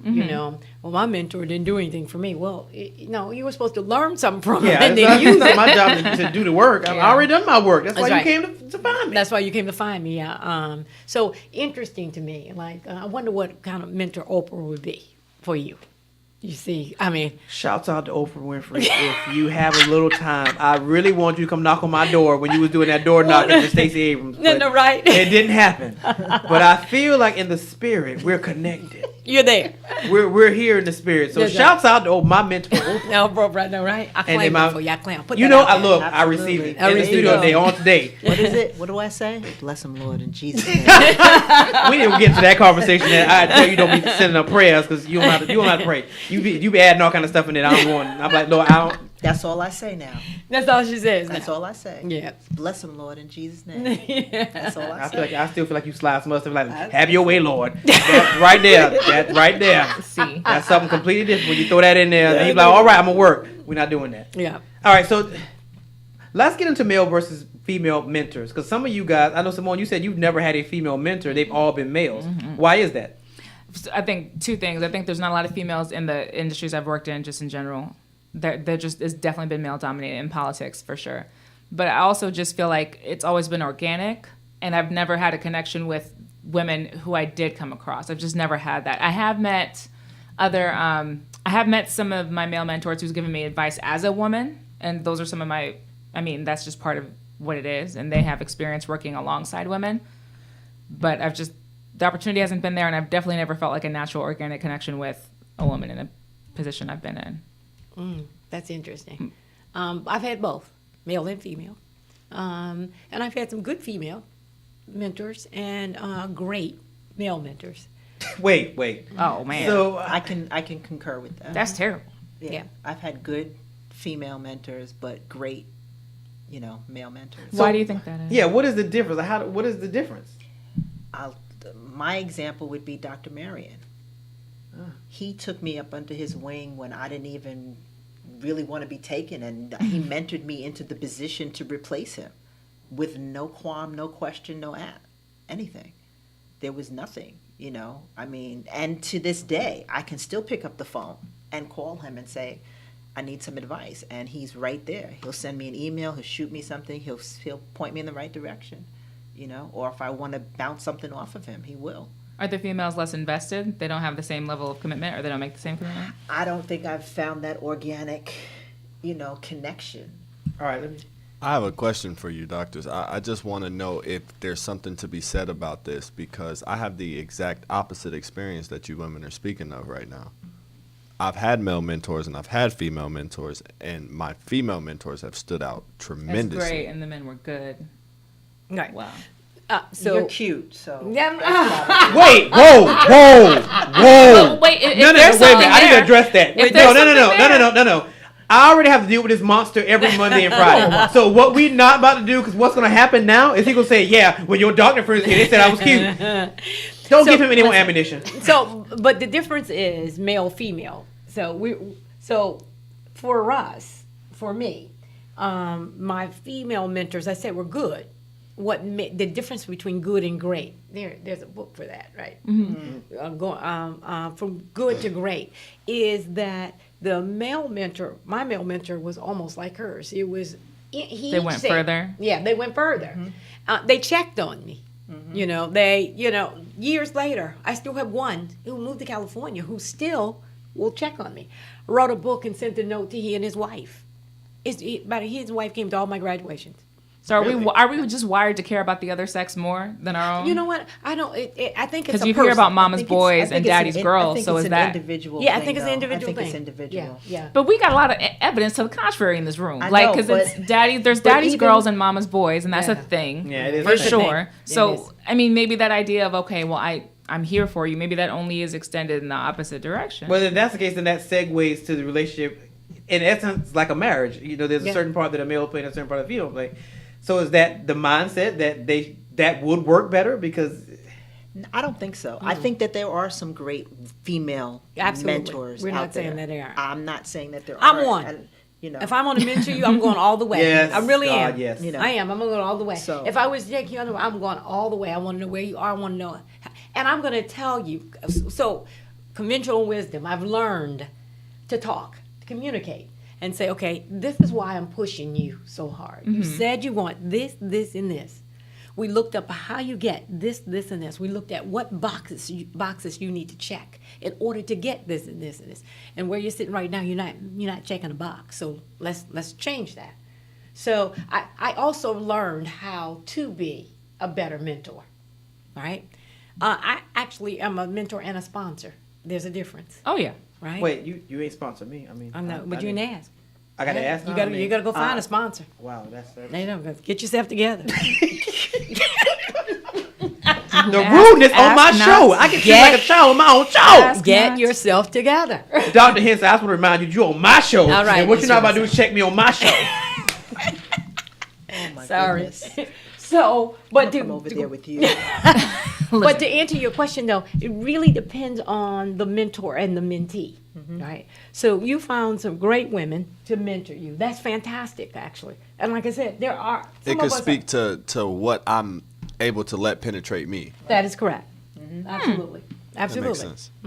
All right, so because this is very intriguing to me that we have this disparity in theory. So I guess the question is, what are the underlining undertones that we're seeing that creates this friction amongst women? Is there some because I know y'all done the research, so y'all the doctors. Is there some underlining themes and tones that were repetitive when you reliving your experiences and so on and so forth? I think jealousy Oh, is a big one. Feeling threatened. The big green-eyed monster being, absolutely. But what does that So stem low from, though? self-esteem. It's possible a low self-esteem. It's also not even a low self-esteem. It's just a matter of, dang, you doing what I want to do, And sometimes people feel like, well, I could have, but they didn't. Yeah. Something held them back. Something It's stopped them. something Something, else. something happened. Something happened that may have stopped them. But It then could when be they see innate. you doing, Yeah. but it's something within them that, and sometimes people don't even realize that they're jealous in Oh, their I'm sure they actions, don't. Yeah. with how they respond to certain things. Or label it jealousy. Right, they won't label it jealousy either because they're afraid to admit it. But Right. a lot of it to me is jealousy. I'm happy to see, somebody else get, now do maybe I want to be? Yeah, that just to me, my response is, well, then I either need to get up on my game or sit down and shut up. That's bottom line. That's how I am. But not everybody sees things that way. They look at it differently. When I see people, and especially, on Facebook, they're doing stuff, I don't have a problem liking it, saying congratulations, but some people be like, and keep it moving. Yeah. Because it's so hard for them because they want They're to not be able to do secure. that. Yeah. So do we say that insecure leads to jealousy? I said insecurity is a part of jealousy. Okay. That's my opinion. All right, so we have insecurity, we have jealousy. Any other words that would Threatened. be? They feel threatened. That Okay. your experience, your personality, because I got plenty of personality, right? Your personality. I can go back when we're in class. Now Ricardo and I had several classes together. And I will tell you that I competed in class. If I said Oh something, God, it was. there was a couple other women that have to say something. It was terrible. They really did. I'm like, what? I had to start buying popcorn, honey. I had popcorn and sodas. Just Can you sit in give the back of the class. an example? I'm confused. And Ricardo would do like Like say this and something like, in opposite of you, or like what do you mean? or expound on what I said to just it had to be better than To prove that they could outsay what Debra. That was a good point. Debra made a great point. Well, I got something. I can add. I Yes. da da da da da. What was that teacher's pet? Even though we were in a doctorate program, this Right. was a teacher's pet. Because Debra just always had it. Like you would say something, and like she said, it wasn't the males. Because we'd be like, oh, well, she said it. Okay, well, cool. So what you doing after class? Because we need to study together. Yeah. But Yeah. women, it was because the teacher would make reference to, okay, to Deb's point, she said such and such. So then it become, wait a minute, I want to get noticed. Because for us, the objective was at some point we have to pick a chair Yes. to be over us. So the thing was, we So you were picked it. campaigning. Pretty Oh, much. yeah. In Yeah. essence, you're campaigning for somebody's attention because you ultimately want this person to be your chair. Yeah. So the Yeah, I've stakes seen were kind of higher in our classrooms because. But you know what? I noticed this in meetings as well, especially in corporate environments, is that people always want to speak. Like they feel like, I don't know where it was They written have to say somewhere, that something. people feel like if they don't speak, Yes. then they didn't contribute, Yes. and they're not engaged, and then maybe they're doing the opposite, maybe they're underperforming. And I feel like I've always noticed that people, especially around like a big square table, feel like they have to say something. Even if you've added nothing to the conversation, you haven't moved anything anywhere, you haven't brought up any new insight, you just opened your mouth. Yeah. And I also feel like I don't know why people feel like they just have to contribute. If you have nothing to add, you have nothing to add. Yeah, but nobody. I think brevity is beautiful. Yeah, but you would because you would because I'm just saying. you know how to add value to your conversation, so you're not going to say anything until you're ready. But for an No. individual who Dr. Weeks is, that way. and I'll use So it's this an one over insecure, here. like, ooh. Well, I don't want to call it insecure. It's just the ideology of I don't want to leave a room without leaving something on the table, even if that something wasn't. People are going to BS. notice you for either one or two things. Either you said something really great or something really stupid. So if I can get either one of those things, I've made some kind of impression. I see. Oh wow. Look, it's that ideology that there's no bad press. I personally think there is, Yeah. but we're seeing it in trending now. You can do the That's stupidest thing and be trending, and next you know you're famous from something terrible. Absolutely. Yeah. So That's I a mean, great point. it's I guess the ideology is true. There's no bad publicity. Wow. Good point. It's a scary time. We talk about all the time. It's a scary It is. time that you can do something so stupid that it goes viral, and other stupid people want to do what you just did. And the You know- things that are great though never go viral. Yeah. Or it's harder. It's harder. Yeah, it's harder. Got to package them up. Yeah, you got back, make them pretty, put a bow on them. But one of the things that may happen to people like me, who's eager, or I'm always trying to improve. She's always on 100. I am. 106. You're being generous. She's always 106. You're being generous. is that some of us then we just turn around and we go, well, you know what? I'm really tired of getting hammered. I'm just Yes. not going to say anything at all. Yes. I'm just going to stop talking. I'm going to stop putting. I'm just not going to have any input anymore. You know what? I'm just going to do my own thing at work, at whatever. And it happened. My mother was like that. My mother was really, really smart, but she became very, very passive. I'm just gonna. When she was met with criticism? I think it was as growing up. I think starting with as a child, then she just became very quiet. She went to college. She decided to quit she wanted to be in fashion. That's what she told us. We're like, well, how'd that work out? Well, Except for all of us are fashionably dressed. I was gonna say she probably is like all of y'all. Yeah, right. Fashionably dressed. But actually, she had my sister, and it was 8 years before she had another child. So she only had one child for a long time, or my parents, I should say. But some of us will just go within ourselves. We just back up. I just decided I'm not going to let you direct my success or not. And if I fail, I'm going to fail because I failed. That doesn't mean I don't have insecurities. We all do. Right.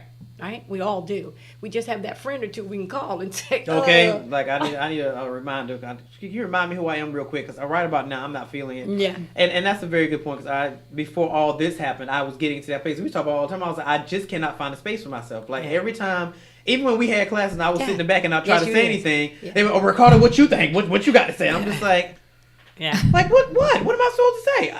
And so I agree with that point. And ultimately, thank God that all this did happen because I realized, okay, well, there is a space. It's just one I created. Yeah. Because there was no space for me. And you're seeing that more now. And I think that's the good and the bad part about the internet. These kids are finding their place, but you don't really know how to make a place. So you land somewhere, but you don't know how to make it a nest. Yeah. So you're just kind of there kicking up dirt and kicking up all the ingredients, good point. but never making a nest.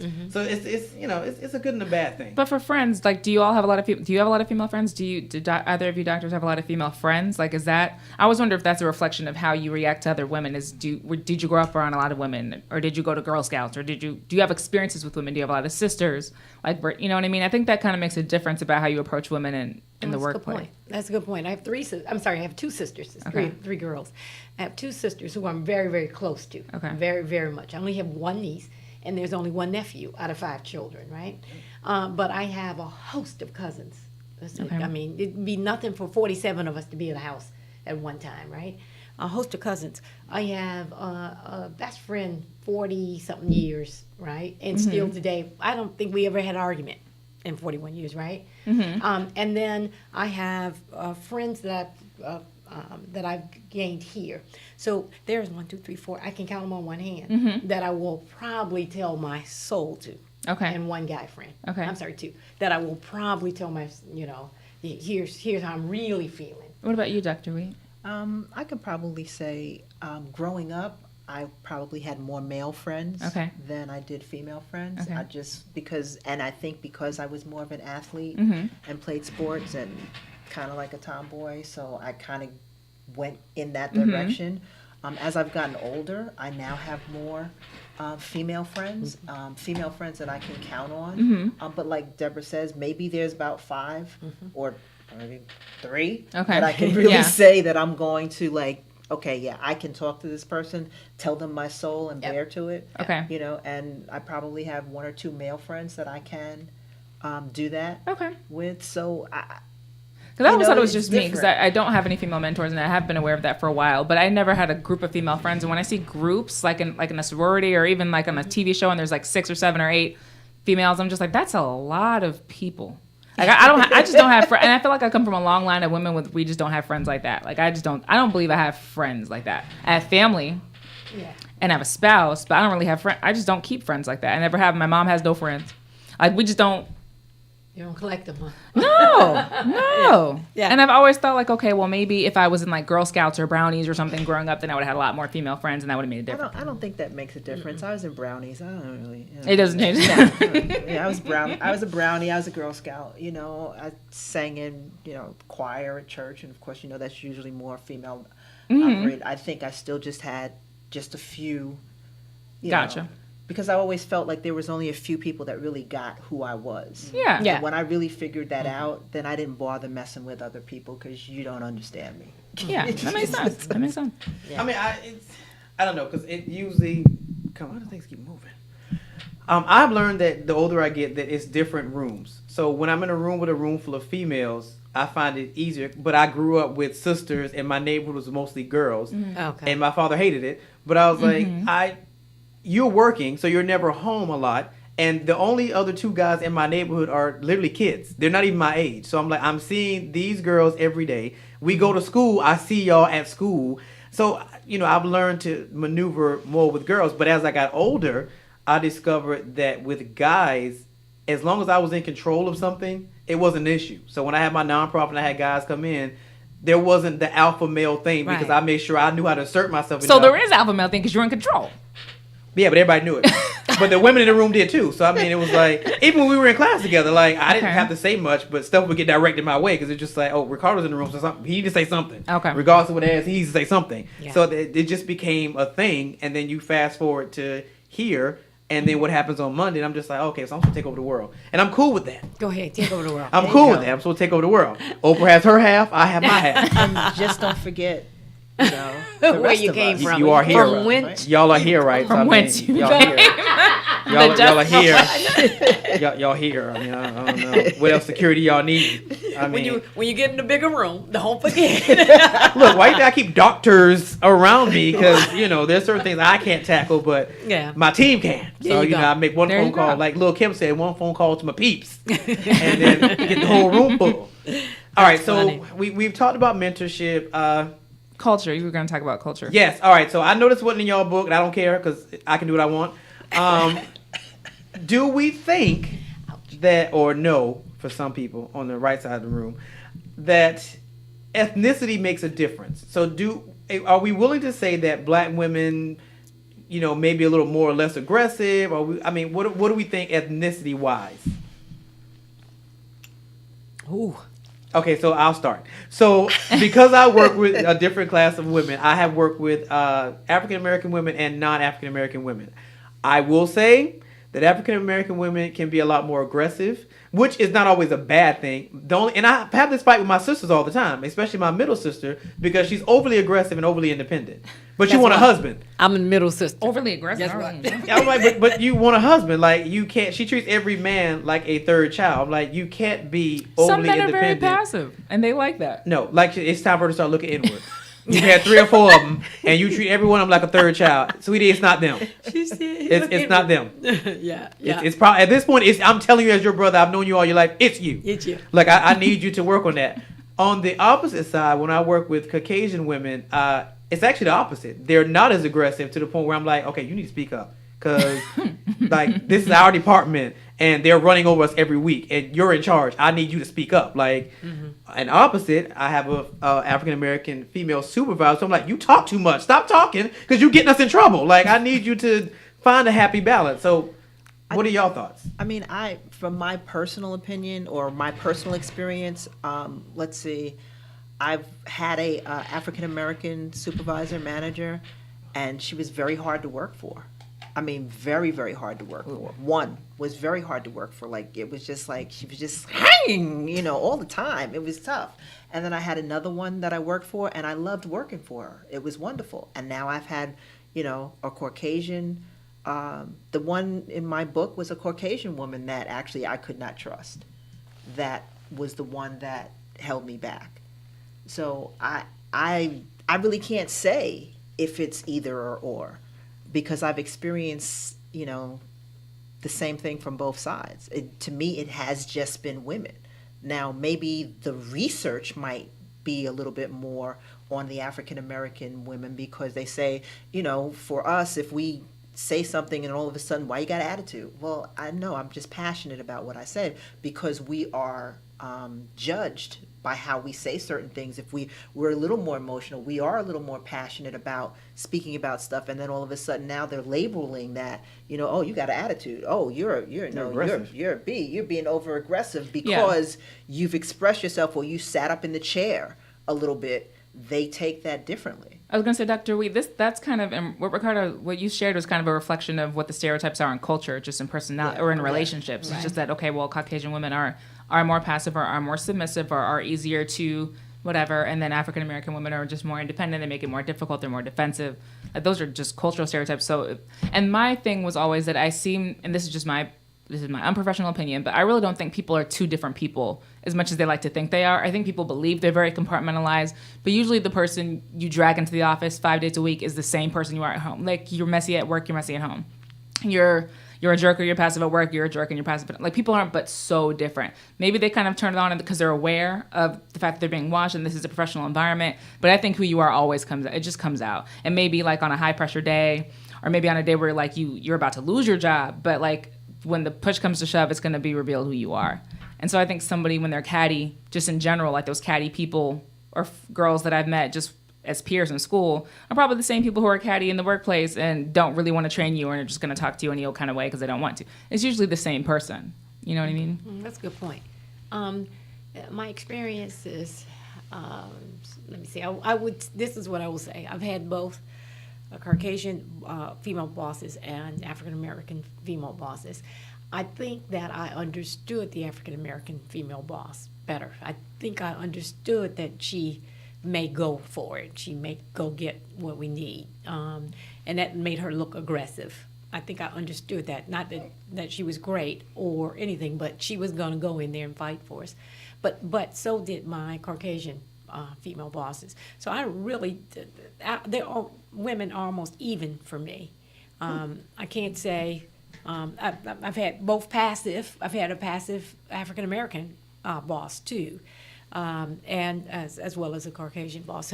So that it isn't that for me. Mine has been more jealousy than anything. Because I'm who I am all the time. Yes, God. It I doesn't am matter just where who we go.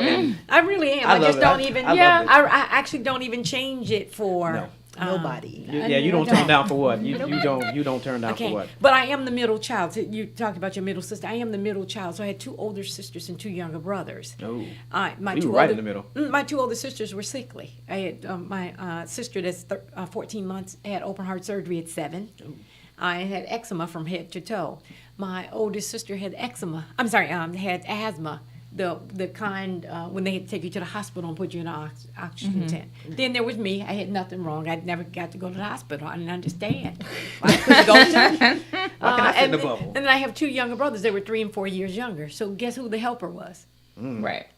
Okay. So that kind of, and then my older sister was just fabulous to us. I mean, she became a school teacher, and guess who her pupils were in the beginning?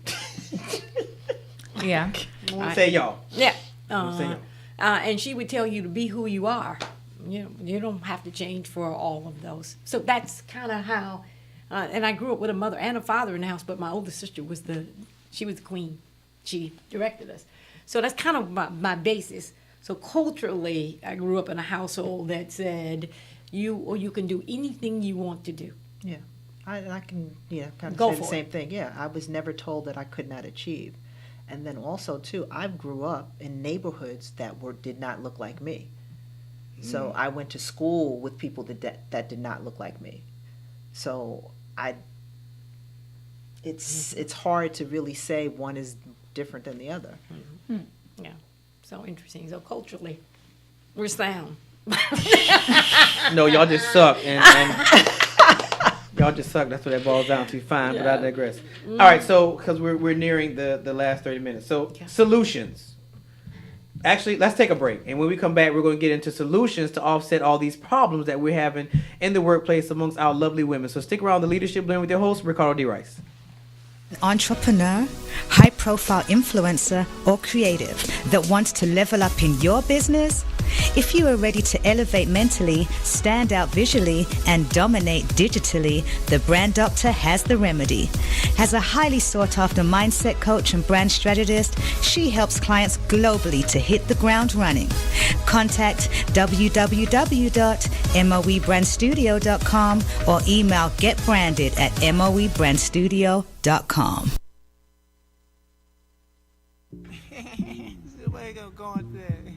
Alright. How you doing, Miss Johnson? How you doing, baby? Fat old ass. Huh? Oh my gosh. Why would you say that? I got a son. I want that.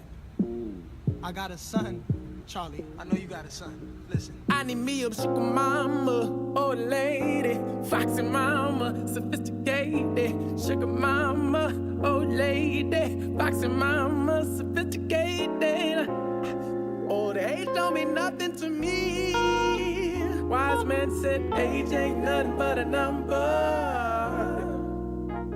Why'd you say that? Young girl, she don't give me jokes, someone references. Old lady, she ain't with the tech or the messages. Young girl, love dance getting sort of decadent. Old lady, tied up, she ain't even stressing kids. You can cook me a plate after we make 30 today. I ain't your man. You don't know your body yet. You don't know your body yet. I need me a sugar mama, old lady, foxy mama, sophisticated. Sugar mama, old lady, foxy mama, sophisticated. Old age don't mean nothing to me. Wise man said age ain't nothing but a number. Let me holler at you. Little baby, little heart, I break it. I'm chasing me a side eye licking. She paying for the wine, dine, ain't worried for my time. Might even deny my staying overnight. I'm seeing I'm just fly by. I take what she supply, my favorite. Anytime I see my line start ringing, but some part-time loving from the heart, I bring it. Young girl, she ain't even got that arch in her bag. Treat her special cause she know how to act. Young girl, never move in an ocean so blue. She just here for the view. When I need me a sugar mama, old lady, foxy mama, sophisticated. Sugar mama, old lady, foxy mama, sophisticated. All days don't mean nothing to me. Wise man said age ain't nothing but a number. Everybody, it's Ricardo How'd G. you say Rice that? from the Leadership Blend. Simplify. All right, everybody, welcome back to this Friday edition of the Leadership Blend with your host, Ricardo D. Rice, and my correspondent, Simone Price. and my special guest, Dr. Debra Henson. Dr. Nadine Wheat. Ricardo D. Rice, doctoral candidate. All right, so we spent the whole show identifying some things that, some underlying tones that we see in workplaces that are filled with women. So now the question becomes, because, you know, it's a panel full of doctors and some master students who's about to be some very important people. So we got all these good minds in here, and most of y'all are women, so... Most of y'all are women. I just want to point that out. Most of y'all are women. So, you know, in our line of what we do, we don't just offer problems, we offer solutions. So the question becomes, how do we fix this, and how do we make this better so that there's a pipeline that women can be great at the hand of other women? Oh, come on, you two. Y'all wrote a book on it. Oh, good point. Excuse me. The second book is the solutions to the problem. Well, we're going to give you a little I hint. forgot about that. Okay. Fine, I forgot about that. I don't care. All right, folks, you're getting the exclusive right here on the Leadership Blend with the two doctors, and this is a little tidbit from their book number 2. And so one of the things, Is It Me? One of the chapters is called Is It Me? And you need to do a self-reflection. Are you the problem? So everywhere you go, I gave you the story, everywhere you go, you're having a problem. So look inwardly, sort of like what you said about your sister. You got to think about this. Wait a minute. What's the common denominator? You? Okay, so how do we change the common denominator? What do we do to help the common denominator? And so one of the things, feeling threatened, to give you another chapter in the book, if I feel threatened, if I'm constantly feeling threatened by someone else, and someone else moving ahead or around me, why am I feeling threatened like that? Is it that I'm comparing my rise to their rise? And if I'm comparing my rise to their rise, do I even want what they're going for? Right? That's true. So, if I am, am I threatened by the person themselves? Is there something that they say or do that's threatening me? And if so, I need to figure out what that is. So A, I can get them to stop it, A, or B, or change the way I view the way they're talking to me or the way they're going about. I might not even want to do what they're doing. But I'm feeling threatened because we're in the same department, and all of a sudden the boss thinks that she is fantastic. Her ideas are better than mine. Why? So you got to look inwardly. And I want to do that first.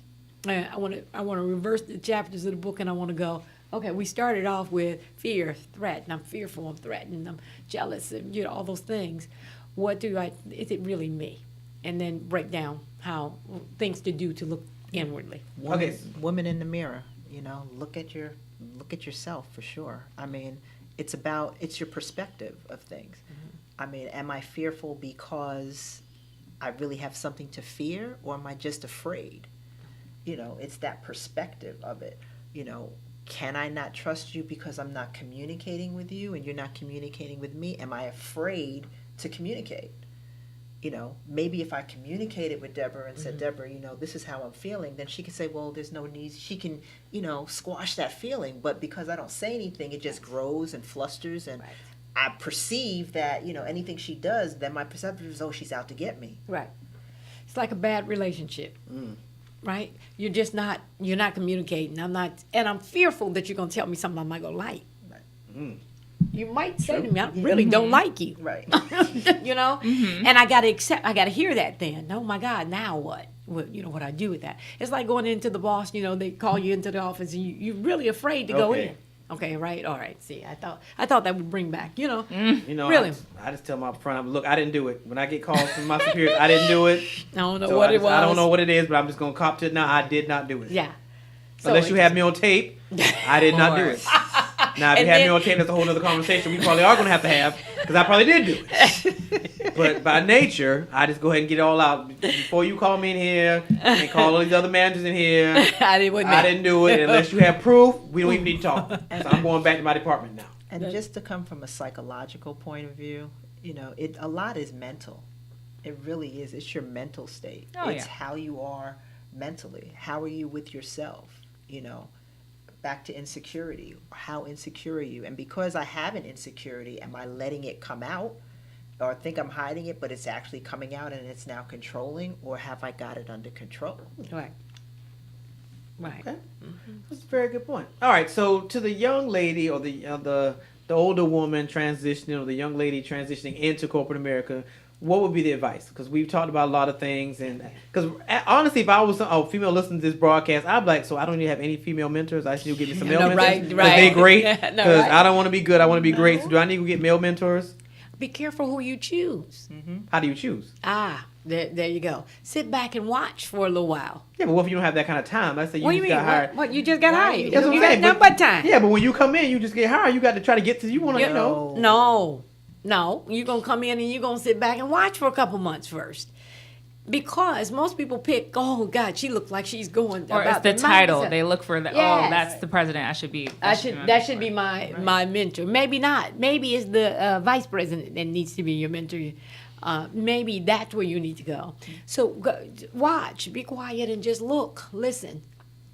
Do your research. Yes. Pay attention to the signs. I mean, you know, if you go in immediately and say, oh, I want Simone to be my mentor. You know, you don't even know if you and Simone can have a conversation.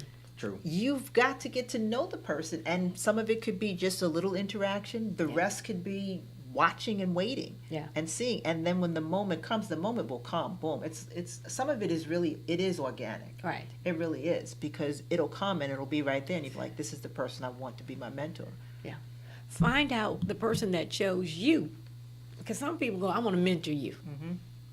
Why me? Yeah, right. Why? Yeah. Why? That person saw something in you. And a mentorship is a partnership to me. Yeah. It really is. It's a partnership.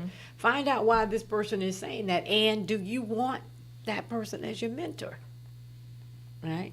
Most people just go say, okay, or yeah, but find out if you really want that person as a mentor. And be careful who you choose, because they may not have the same values you have. Yeah. True. You know, they may not have the same. You don't know how they got where they are. Yes. Did they lie, cheat, steal, and kill everybody on the way up? You know, step on everybody on the way up, and now they're there? Yeah. How are they going to direct you? What direction are they going to, you know, to send you in? You know, do you want a mentor that can pray with you or pray for you? Or do you want a mentor that, you know, can just tell you, listen, cut this corner and go around here? You know, it really depends. And it depends on how they pray for you. If they're going to pray, you tell them to pray. You said who they pray to. Bless them, Lord, in Jesus' name. Yeah. But they're going to pray, if you tell them to pray, they're going to try to make their own little prayers on the slide. Like, that all makes a difference, too. I'll be careful how when people say I'll pray for you. That's No, all right. I want to know who you worship before you pray for me. And who your God is. Don't worry about it. And that's the inside joke between me and Dr. Wee, because she tried that on me one time. She tried it. She tried my life one night. And I just had to tell her point blank. Sorry, December 3rd, he's on TV. See? Now So Network. see? December So see? 3rd, Now Network. I'm sorry. Just saying. Oh, Wow. God. I think Wow. of that. But another thing of this too is that also you got to take things with a grain of salt, and that has to be a lesson you learn going into any situation absolutely. as well. So like, it's like you can have great mentors, but you also have to kind of learn some discernment and some judgment, and you have to kind of see where people are and where they come from. And one of my mentors, who in fact was a really close personal friend of mine at this point in my life, and I don't even work for him anymore. But he was just very good at seeing things I didn't see, and he was ex-military. He had a very strong sense of perception, and he didn't really say much unless it was very, very important. But he made a comment once that I remember very on in the beginning. He was like, "I know Maya's your best friend." He's like, "But just so you know, she's an administrative assistant, and you're a financial planner, and you look like an admin assistant to everybody else when you hang out with her." And it was just a very classist and frustrating thing to hear, because I was like, well, dang, that's such a shame that, you know what I mean, like that technically I'm in a different role or at a different capacity or I have different education, but he's just like, just so you know, it makes you look like this. But that's why I really did enjoy, you know, what he would have to say, because I was like, okay, that was worth listening to. Now that doesn't mean you have to cut somebody, like you have to take things with a grain of salt and understand how to filter things and use a level of discernment. You don't just go acting on whatever someone, you know, tells you, no matter who they are. I have a question to that, though. But why didn't it make Maya look like she was in finance instead of making you look like Right, because we were black.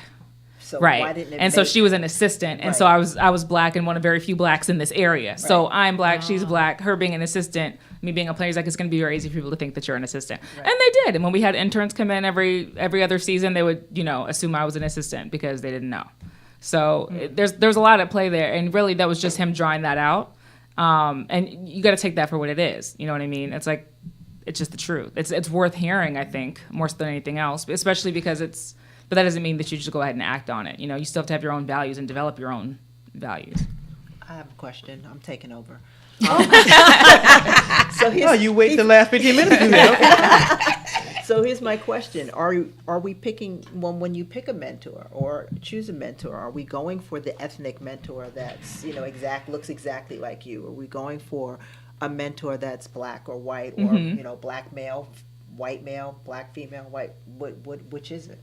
You know? Mine, well, he's white, but which is another reason why I was like, well, dang. And he's just being very honest, like, you know, you're black and there's very few of you here. And so, I mean, that was just also very kind of like, okay, that's good perspective. That's a perspective I may not have had otherwise. And that's a good perspective to see from their point of view as to how they view different things. Yeah. I think so. I've had both, you know, both black and white mentors. Yeah. I don't pick based on race. I pick based on individual. Yeah. Individual. Yeah. Good point. You done? Yes. I will now turn the show back over to doctoral candidate Ricardo D. Price. Well, thank you, doctor. I feel so special. All right, so we've had the conversation about, you know, I want to know more about this second book y'all talking about. Give me some more tidbits. What's another one? So breaking. Oh, all right. The she crabs in a barrel mentality.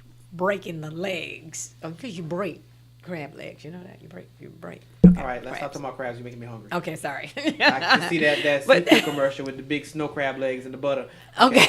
Oh, sorry. You digress. Yeah, I digress. Carry on. So we're going to take the same chapters in the book, and we're going to tell you, we're going to give you solutions of how to, I'm going to say give you solutions of how to deal with women that you come across that are like this. Or if it's you might find out it's you. All of us are jealous about something, by the way.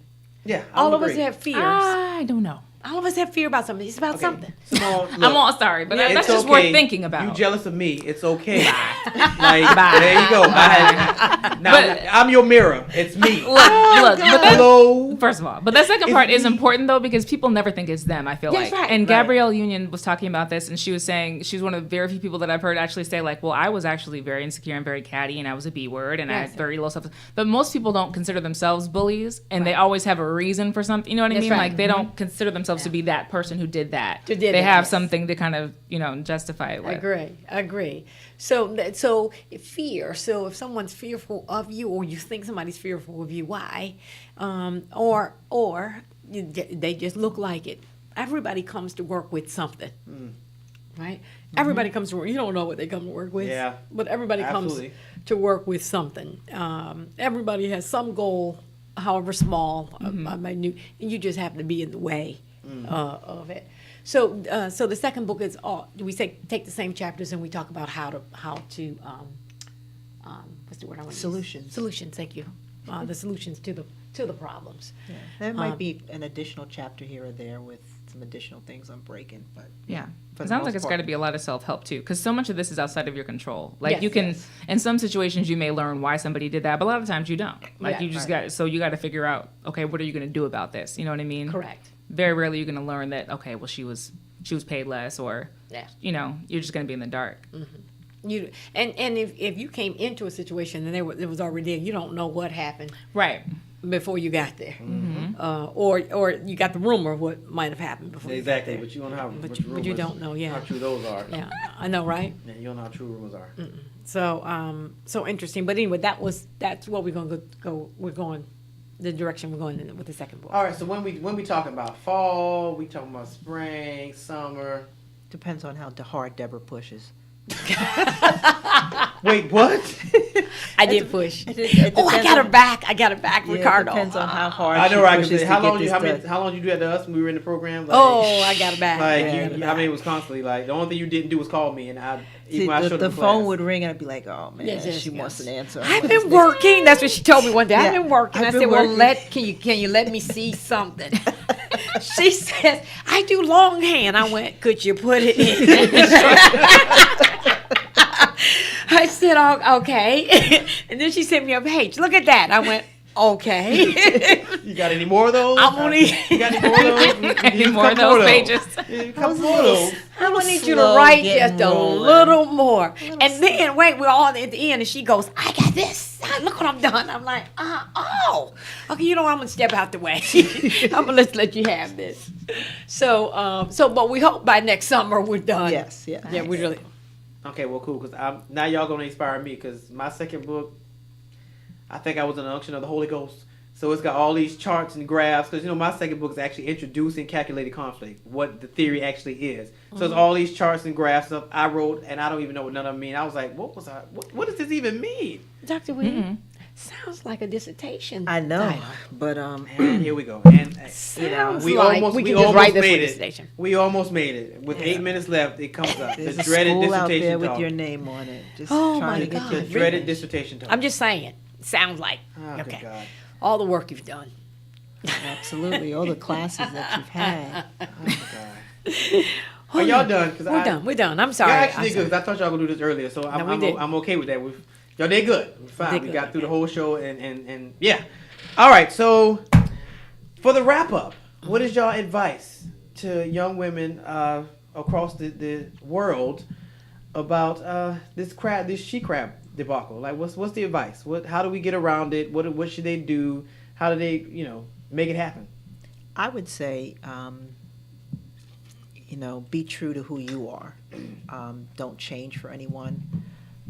It exists, and it'll exist, and just like the glass ceiling exists, and you have affirmative action and different things. But if you see something, go for it. Don't let anything stop you. Don't let anybody stop you.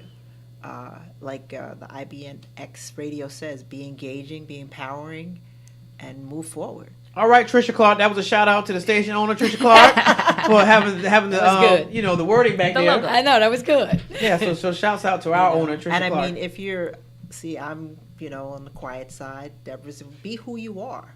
You'll get where you want to go. Yes. Be who you are. We both have our own individual personalities as to who I don't try to be Deborah. I like being with Deborah because I like that. I love the energy Everybody that likes she Deborah. has, That's why I was so glad we had classes together. We ain't had to talk. Deborah would do it. We ain't had to talk. I'm laid back. I don't have to worry about it. Deborah's she's gonna be there. Every now and again, I'll pop in, and then I come on back into my little shell, and I'm doing just fine. So it works, but be who you are. Yeah. Don't try to change that. Agree. Absolutely agree.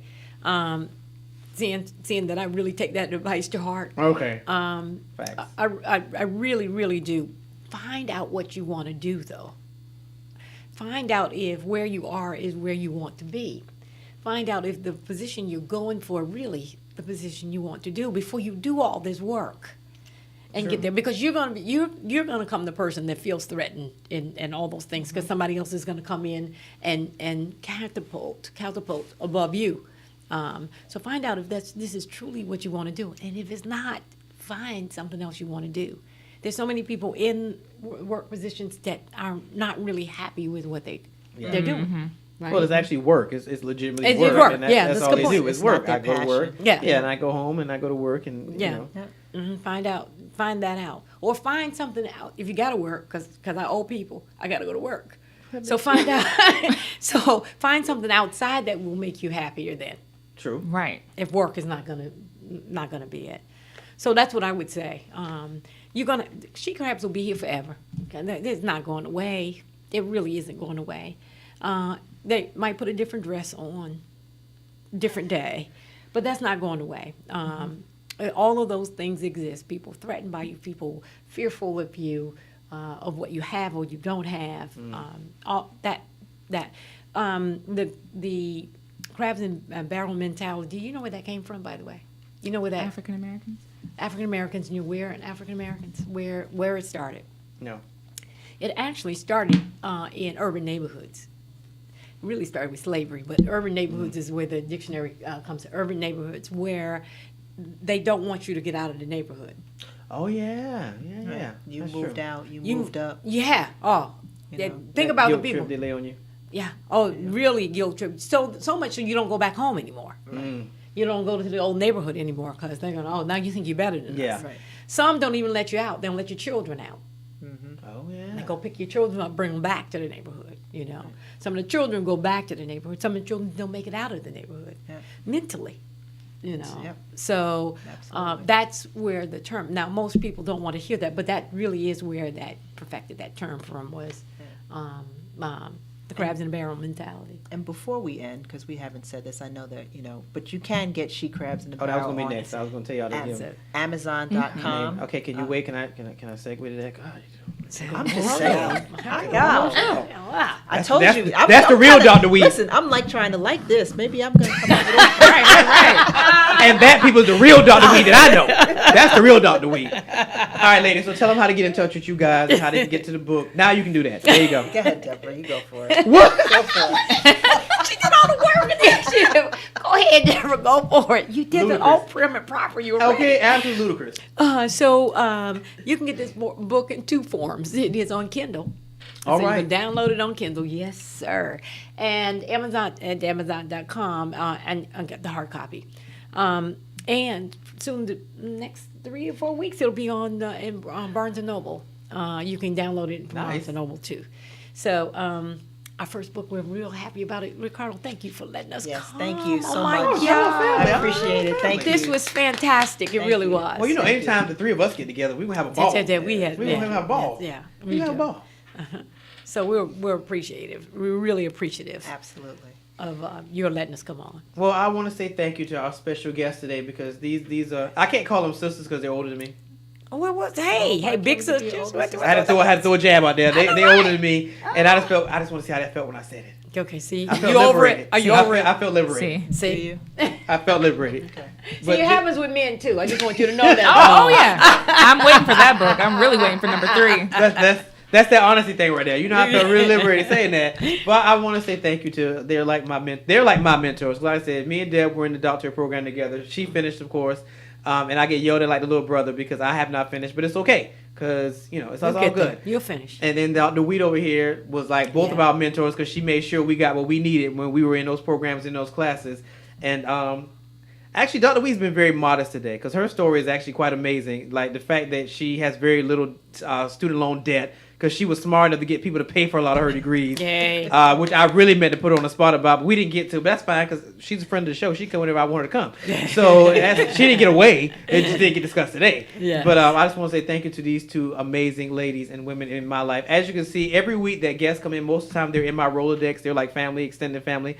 And these two are no exception. So I'm so honored and just elated to have them in the studio. And of course, Simone over here, who has become my ace spoon coon in the studio. And like I said, on Monday, she will be in my chair practicing with our guest Erica Wright, who's coming back to talk about her organization, her nonprofit You First. She's a friend of the show as well.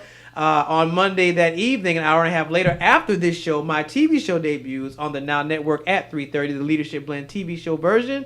So really excited about that. RiceCommunity.com. If you can't remember anything else, remember RiceCommunity.com. Everybody's information is up there. All their pictures are up there. Show information, all the show information. When I say Rice, remember that's always with a W. Do not go look up RICE Community. You're not going to find it. Whenever I say my name, it's always WRICE. So RiceCommunity.com, you'll find out all the information you need, find out about the guests, all that good stuff. So, hey, it's been a great show. And again, on Monday is the big day. So I will see you guys, same place, same time, same place, on the Leadership Blend with your host, Ricardo D. Rice.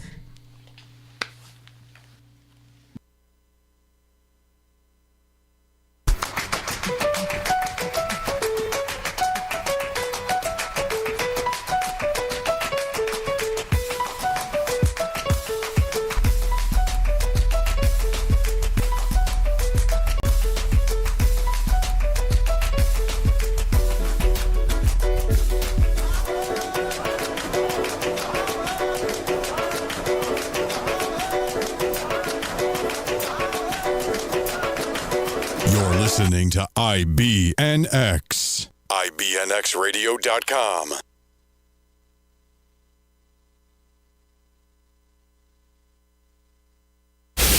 IBNXradio.com. IBNX.